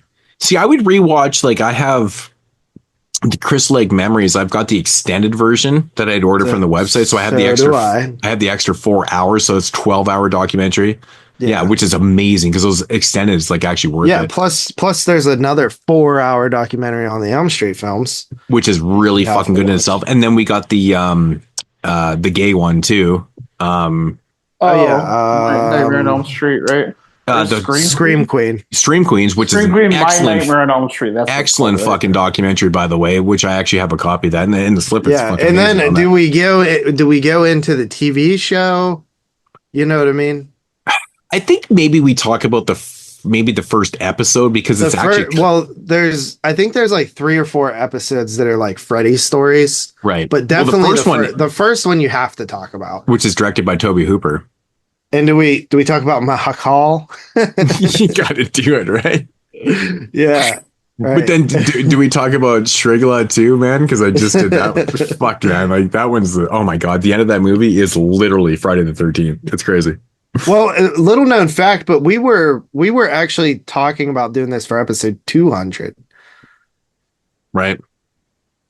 Some people are probably saying we're just afraid of talking about our favorite franchises, but the reason why we haven't done them is because like we started the show in 2012, 13, and like those were the things that everyone was talking about. So we just said, fuck this. We're not going to. Yeah. And everybody asked from day one, people were asking us to do those. Like when we first started, and the way that I looked at it is like, we always have those in our back pocket. I don't think we could ever end this show without at least doing those. Absolutely. So like the way that I look at it is like, the longer I don't do them, the longer the show will for sure be around. Right. You know what I mean? I kind of like the idea of like you've held it like for so long that it's like not like it's been long enough for maybe people have like stopped talking about these now. Or maybe you'll hold it so long. No, it definitely has. Maybe you'll hold it so long that we'll finally get another one of these movies and you can talk about it. No, the second that we decide to do it, they'll announce one from each franchise and we like round up again. Oh yeah, right. That's why there hasn't been a new movie because we haven't fucking done the podcast. Exactly. But I mean, it's also allowed us to explore and cover so many franchises that no one's ever done. Like there's so many podcasts out there. I mean, I don't know it for a fact, but like, I mean, we did shit back in the day when no one was doing like, remember when we did Children of the Corn and everyone's like, holy fuck, dude. Like there was like, and Hellraiser and Puppet Master. Like nobody was doing all that shit because those were huge shows. They might cover Puppet Master, but that nobody sat and watched 12 Puppet Master movies. But people weren't even doing the entire Chainsaw franchise because there were so many films, right? People talked about Chainsaw, they talked about 2, but they weren't doing the whole fucking thing. Like, I mean, you honestly don't see a lot of Child's Play podcasts, which is crazy too. I mean, because it's probably because they're so big now, right? There's a lot of films. It's tough to cover. Yeah, it's a fucking whole TV series, 3 seasons. It's which I couldn't get through part 2, man. Or the season 2. I'm curious to see if they're going to make some more movies now. But I think Don Mancini just announced today. There was a post by Don Mancini, and he said, "Don't worry, all your favorite characters will be back on the big screen sooner than later, whatever." So he's obviously planning something to get everybody back, and that's cool. We'll see. What other? I mean, the only like some of the big ones we haven't done. Obviously, the Elm Street, Friday the 13th, but Psycho. That's the other big one that we haven't done. Maybe we do Psycho. I mean, that's been on a list forever, which I always like. It's literally in my top 10 favorite franchises. So I've been wanting to do that. I want to do the Prom Night one just to talk about those films. I think it'd be really fun to do. Yeah, I definitely would like to do it because I know we're going to definitely have a Hall of Painter in there. What, part 5? Oh, the fucking remake, dude. I don't even remember that movie, honestly. Dude, the remake is so bad. It's really bad. God. The guy's supposed to be like a fucking like mental patient. He looks like I just remember it being PG-13. I feel like that's one thing that we've gotten away from a lot because we used to get a lot of Hall of Painters and those conversations were so much fun. But I know. We don't do the miss, franchises. I miss getting the Hall of Painters a little bit. I feel like I'm a great asset to making Hall of Pain movies. Too. I feel like you are too. Yeah. Evil Bong. I kind of want to do those one day. I would 100% do the Evil Bongs, but again, if we do the Evil Bong, they're going to come out with one the next week. What is it? I think there's 10 in the franchise now because there's 8 Evil Bongs. There's Evil Bong versus Ginger Dead Man. So maybe there's God. Isn't there like the Killer Crack Pipe one, or is that a fake movie? I haven't heard of that one. So Killer Crack Pipe. Shut the fuck up. Yeah, it was like Evil Bong versus Killer Crack Pipe, but maybe it my- was just like a joke or something. I don't know. That's got it. I haven't heard of Killer Crack Pipe, but yeah, that's good. Yeah. Anyways, Yeah, I guess we should probably. But Yeah, there's still a bunch we could do. Where's some top next week, 100s though. that would even work? oh yeah, I guess we should talk about Italian Horror Month that's coming up here at least next week for sure. So this year is totally different. As you guys know, when we do Italian Horror Month, we do director spotlights. We cover Italian directors in trilogy form, not necessarily trilogy, just 3 films from that director. It could be a trilogy, but it's usually just 3 films from that director. So this year we're doing something completely different, and we're just doing a bunch of random things. So Yeah, no director spotlights this year because this is the 10th annual. Yep. And I thought it would just be, to sort of switch it up for like a special occasion. So like Moodz said, we're doing something completely different. The first episode will be a zoology show, which is pretty cool that we were able to do a zoology based on Italian horror films. So that will be a crocodilian episode, featuring Killer Crocodile 1 and 2, which I tried to sell Tyler to pick up at Wasteland because that special edition that has part 2 on it, is like out of print, I think, or what it was supposed to be. I can't remember if it is or not, but they released. If you would have said out of print, I would have bought it. I did. You just weren't listening because you're a drunk retard. I was pretty drunk by that time. is that the Synapse one? Like the region? No, it's Severin. No, it's the Severin. No, I mean the Severin one. I mean, that's what I'm saying. Yeah. Yeah, because there's 2 editions of that. I've got the 88 box set that has them in separate cases. It's pretty awesome. Okay. It's a little box set. It's fucking awesome. It's great. So those 2 films, which I've never seen actually, and then The Great Alligator, which I've also never seen. So I think that's a pretty cool, fun show, and we could literally do like 5-6 crocodile shows. I thought it was cool to like sort of do an Italian one since the zoology shows have been a pretty consistent theme that we've been returning to a bunch lately. We're having fun with them. I figured it was a great way to like pepper them in. And then the second episode is going to be a ranking of all of Dario Argento's films, including his 4 TV movies, 5 TV movies if you count Do You Like Hitchcock? Yeah, right. I mean, you got the 2 Masters of Horror episodes, and you got the 2 from Door into Dark? Not Door into Darkness. What the fuck was the name of the TV series? I don't know. That's the Fulci film. Door into Dark. Is it Door into Darkness? Okay. So Severin released as deep cuts, whatever. But there was 4 episodes in that short-lived TV series. So he's got 4. Yeah, technically 5. Do You Like Hitchcock? Yeah. He's definitely number 5. And then all of his like horror stuff as well. So we'll just do like a round 22 films in total. 24. 24. Yeah. So we'll just do like a round table, like ranking and discussion of Argento. And of course, because like Argento is like the guy that we finished his filmography at the time. Of course, he made Black Glasses since then. But so I thought that would be a fun way to like sort of cap it off. Connect the old with the new, because our first Italian Horror Month we did Dario Argento Volume 1, and then we continued until we ran out of films. And so that'll be the episode 2. Episode 3, probably the one I'm most looking forward to, That is the zombie franchise, but we are doing it in like the cool way. So it's going to be Zombie, the Dario Argento cut of Dawn of the Dead, specifically. So we've already reviewed Dawn of the Dead, but we're specifically looking at the Dario Argento cut, and we've done Fulci Zombie too. Right, and we have done Fulci Zombie, but we will be doing Fulci Zombie again. Yeah. And then I think we've actually done Zombie 3 as well. I think we might have actually, yeah. Yeah, so then we're doing Zombie 3, Zombie 4, and then Zombie 5, Killing Birds, which I've actually never even seen that one. That's the only one I haven't seen. Dude, I have like 4 copies of that movie. Isn't that so stupid? I still have the sealed Vinegar Syndrome copy over there. And then I have the old, what was it, Shriek Show that put out those back in the day? Yep. Yeah, I have an old DVD set of those.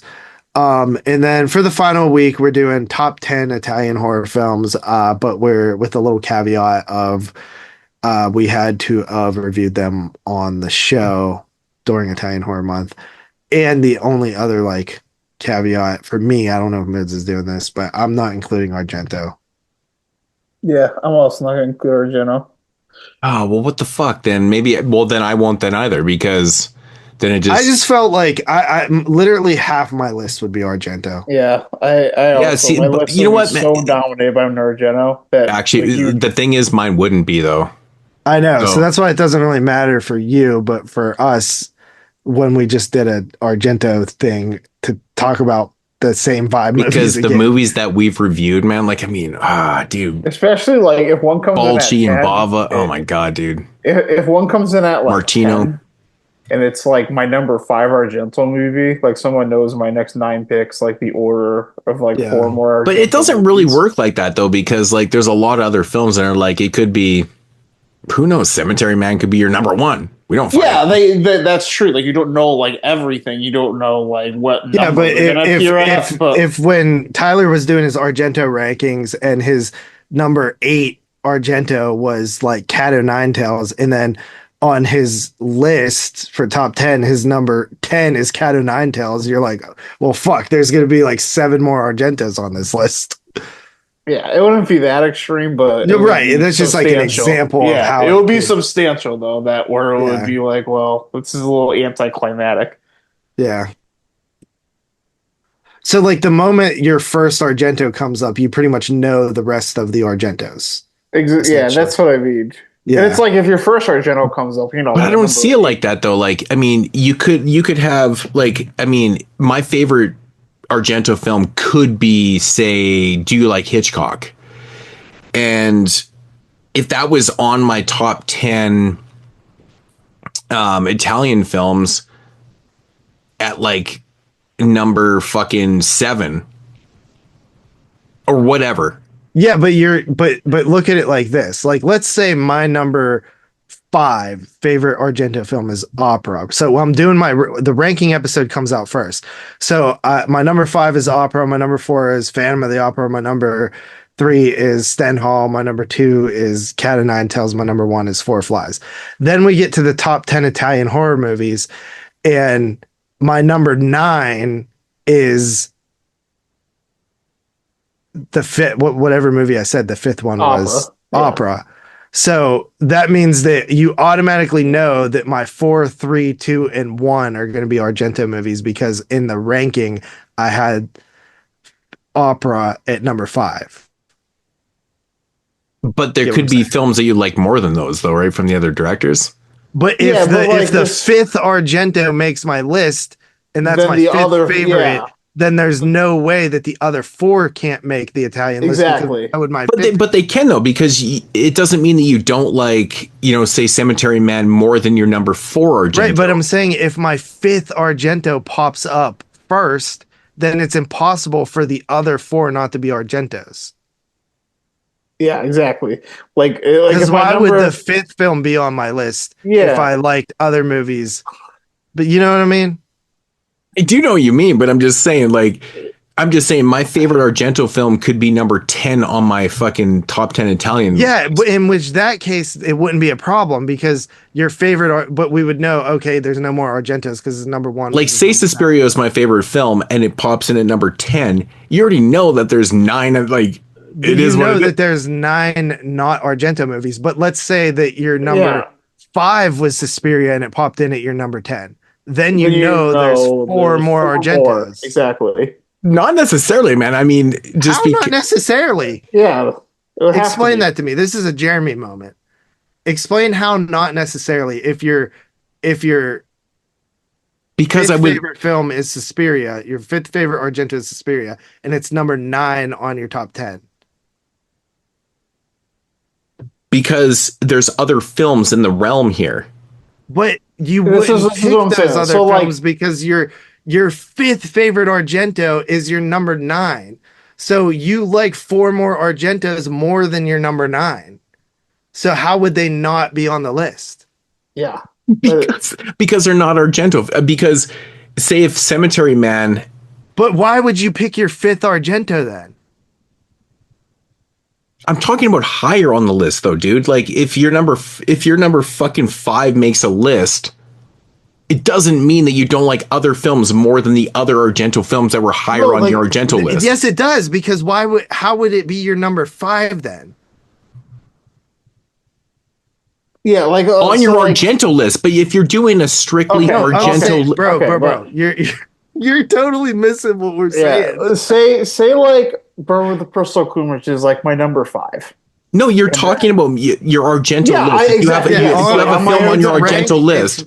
Yeah, it's my number 5 on his Argento list. And then we get to our top 10, and it's my number 10 movie. And now you know so now you know let's say Bird's my number 10 of my Italian horror movies. You know somewhere, you don't know what number they're in, but you know somewhere between my 1 and 9 that my top 4 Argento movies are going to be somewhere in that 1 for 9. And then let's say like my number 4 movie is like my number 7 movie. Then you know, like in my top 6, I'm going to have 3 more Argento movies. But it's a totally different list. Like you guys don't understand where I'm coming from. You're not understanding, bro. Think about it, right? No, it doesn't matter because there's other films flipped in. No, it doesn't matter. Like just literally aren't understanding though, dog. I swear you're not understanding. Explain to me what you're going to say. Because if you have a fucking film at number 10, yeah. Right. It doesn't mean that you don't like other films. It doesn't. Those other films, those other Argento films, don't have to be higher. Yes, on the list. If your number 5 Argento film was your number 10, like if your 5th ranked Argento film was your number 10 on Italian, right? So that means you like it 5th best of Argento's films, right? So why the fuck would you put your 5th best Argento and then skip your 4th? 3rd, 2nd, 1st. Okay, I get what you're saying, but that's what I mean. I think the reason why I'm thinking the way I am thinking is because it's not going to ever be like that. Yeah, it's going to be like you, that for but it both of us. 100% would be for us. Yeah. You see, that's like it's fucked to me. Then it's like totally. No, that's I don't know. This was the problem we were talking about like months ago that Tyler brought up, and I was like, "Oh, that's actually kind of an interesting." Because I'm an Argento, like I didn't know where everybody else would stand on it, but I'm a huge Argento stan. Whereas that's what I'm talking about is because I'm coming from a totally different fucking side of this. But you love Argento too. I do. I'm coming for the side where my list is going. But the majority of my favorite Italian films are not Argento films. Yeah, the majority. The majority of my favorite are not Argento. That's why I didn't have a problem with doing Argento before because I'm like, well, what the fuck? Yeah, I don't know. It doesn't. So realistically, I mean, it's not. You think you would have less? You would have 1 or less Argentos on your top 10? Dude, Fulci's my favorite director for a fucking reason, man. Everybody. Okay, fucking so knows let's reverse that then and say we were doing a ranking of Fulci, right? And then you like. We would know your whole list if your number 8 Fulci made your number 10 spot. We'd be like, okay, there's 7 more Fulcis to go. Not necessarily. because maybe my second favorite Fulci film, or maybe my third favorite Fulci film is, I like fucking Suspiria more than that. Okay, but Why couldn't that be a thing? That is a thing. That's not. So I love Zombie, but maybe I like Suspiria more. But Fulci's still my favorite. We're not. That's not what we're saying. Okay, let's say you had 3 Fulci films, right? Your top 3 Fulci films. I know what you're saying. I'm just saying, in terms of actual liking films. I mean, come on, bro. It's like your guys' shit's like already set in stone, though. That's the thing. Well, I mean, there's like, I would consider. I mean, it's not 4 to 5 Argento. Kind of. I mean, if you're worried about doing an Argento list before the fact of the top 10, you're like, well, if my fucking, Suspiria is coming in here, that means it has to be all Argentos. I'm like, man. Well, it's nothing else balances out that. Nothing else balances out that. Like, you don't look at. I mean, how do you get it to balance out?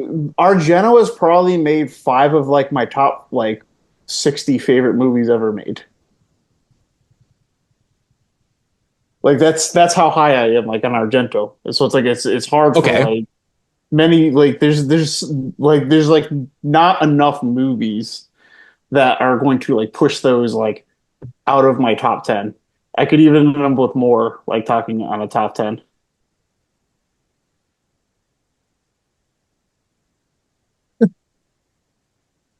Yeah, we're in different fucking realms here. I think realistically, at bare minimum, there would be 3 Argentos in my top 10.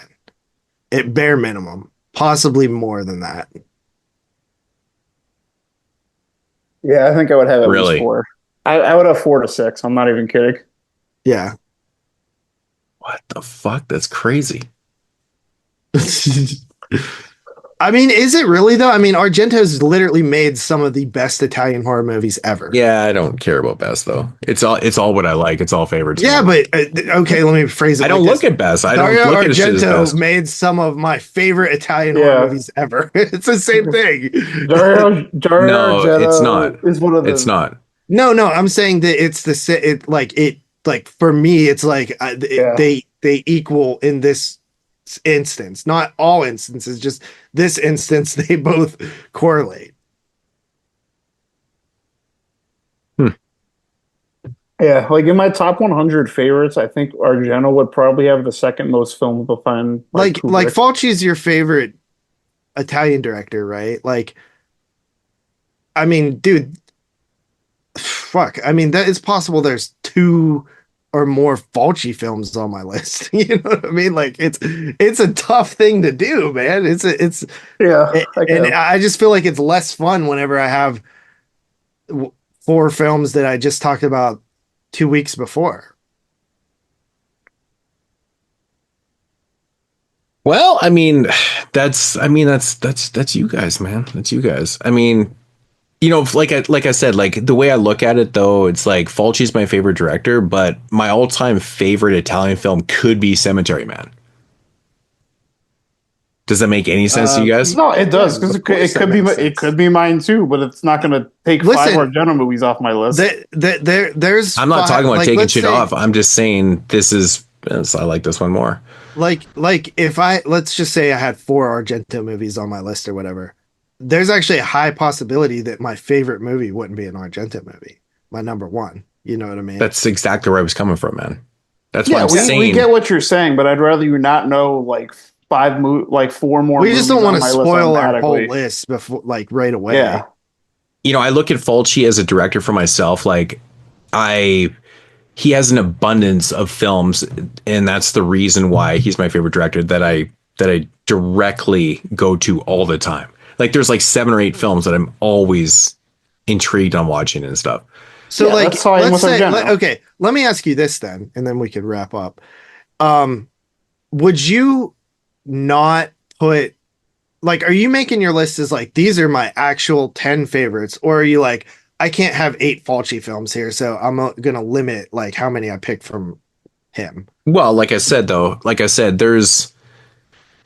I can think of 5 or 6 films I like more than a couple of my highest rated and favorite Fulci films that aren't Fulci films. I'm just saying, if you were to feel like, okay, these 5 Fulci films are amongst my top 10 favorite Italian movies, would you, if that's how you actually felt, would you remove a couple Fulcis just to make the list more fun, or would you? No. If Fulci had 5 of my all-time favorite films, they would be my top 5 films. Okay, absolutely. So that's the problem I'm having with Argento. But see, the thing is, though, like, my list is a little bit like almost anticlimactic, because if people know me, they watch my shit, like, they know how much I love fucking demons. I mean, the fact that we're reviewing movies, or we're making a list out of like, that's Lamberto Bava, man. Like, we're talking Bava here. The fact that we're making a list on movies that we've reviewed, I think everybody's kind of gonna know what our films are, which ones we like the most. Maybe it's the order that they're interested in. Who knows? Yeah, maybe my list my list only has maybe 1 Fulci film on it, in out of my favorite films. If I come in with more Fulci films than you, I'm never letting you live it down. You don't. I'm serious. That's your guy, bro. Yeah, it is. But there's other one-offs out there. Like, I mean, Lamberto Bava is, I know, he's a director that I love, but, like, I mean, do I consider one of my personal, like, top 5? No, but, like, he's done a couple films that I, like, hold very, very dear to myself. Same. It's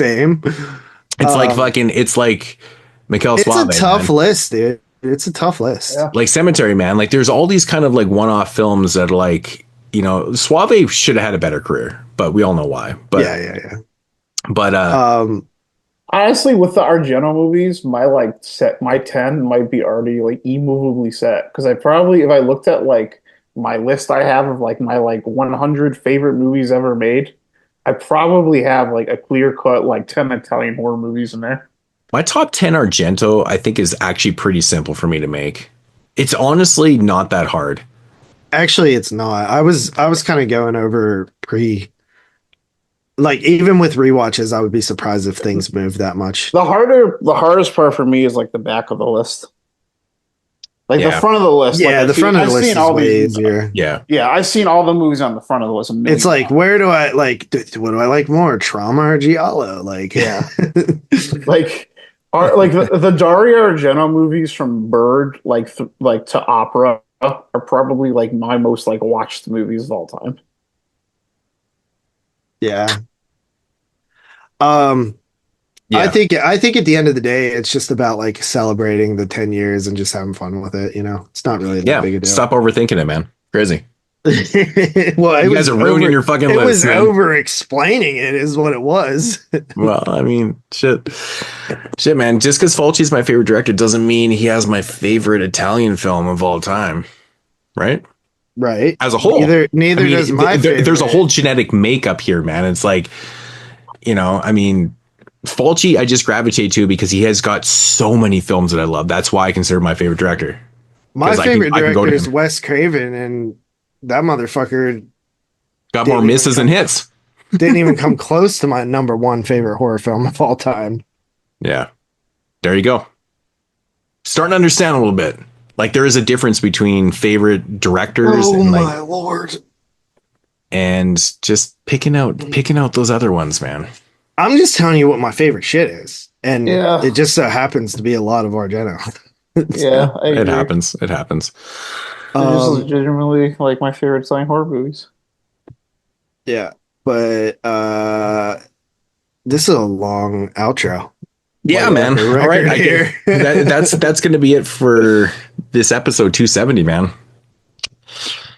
We will check in next week in zoology. What is it? 6 or 7? 6? I feel like it's 7. So we had I think it is cockroaches. 7. Then we had cats, dogs, bears.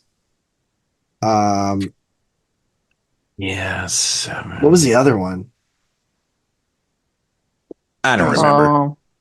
Cats, dogs, bears, piranhas.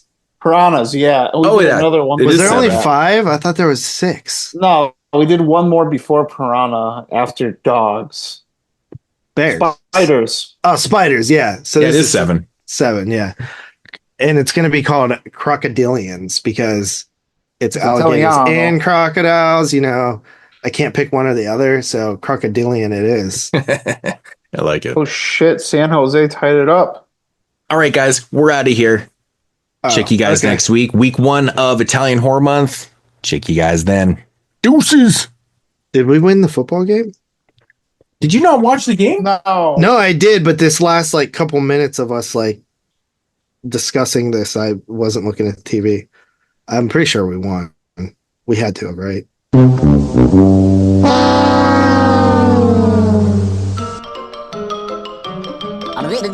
That's all, folks.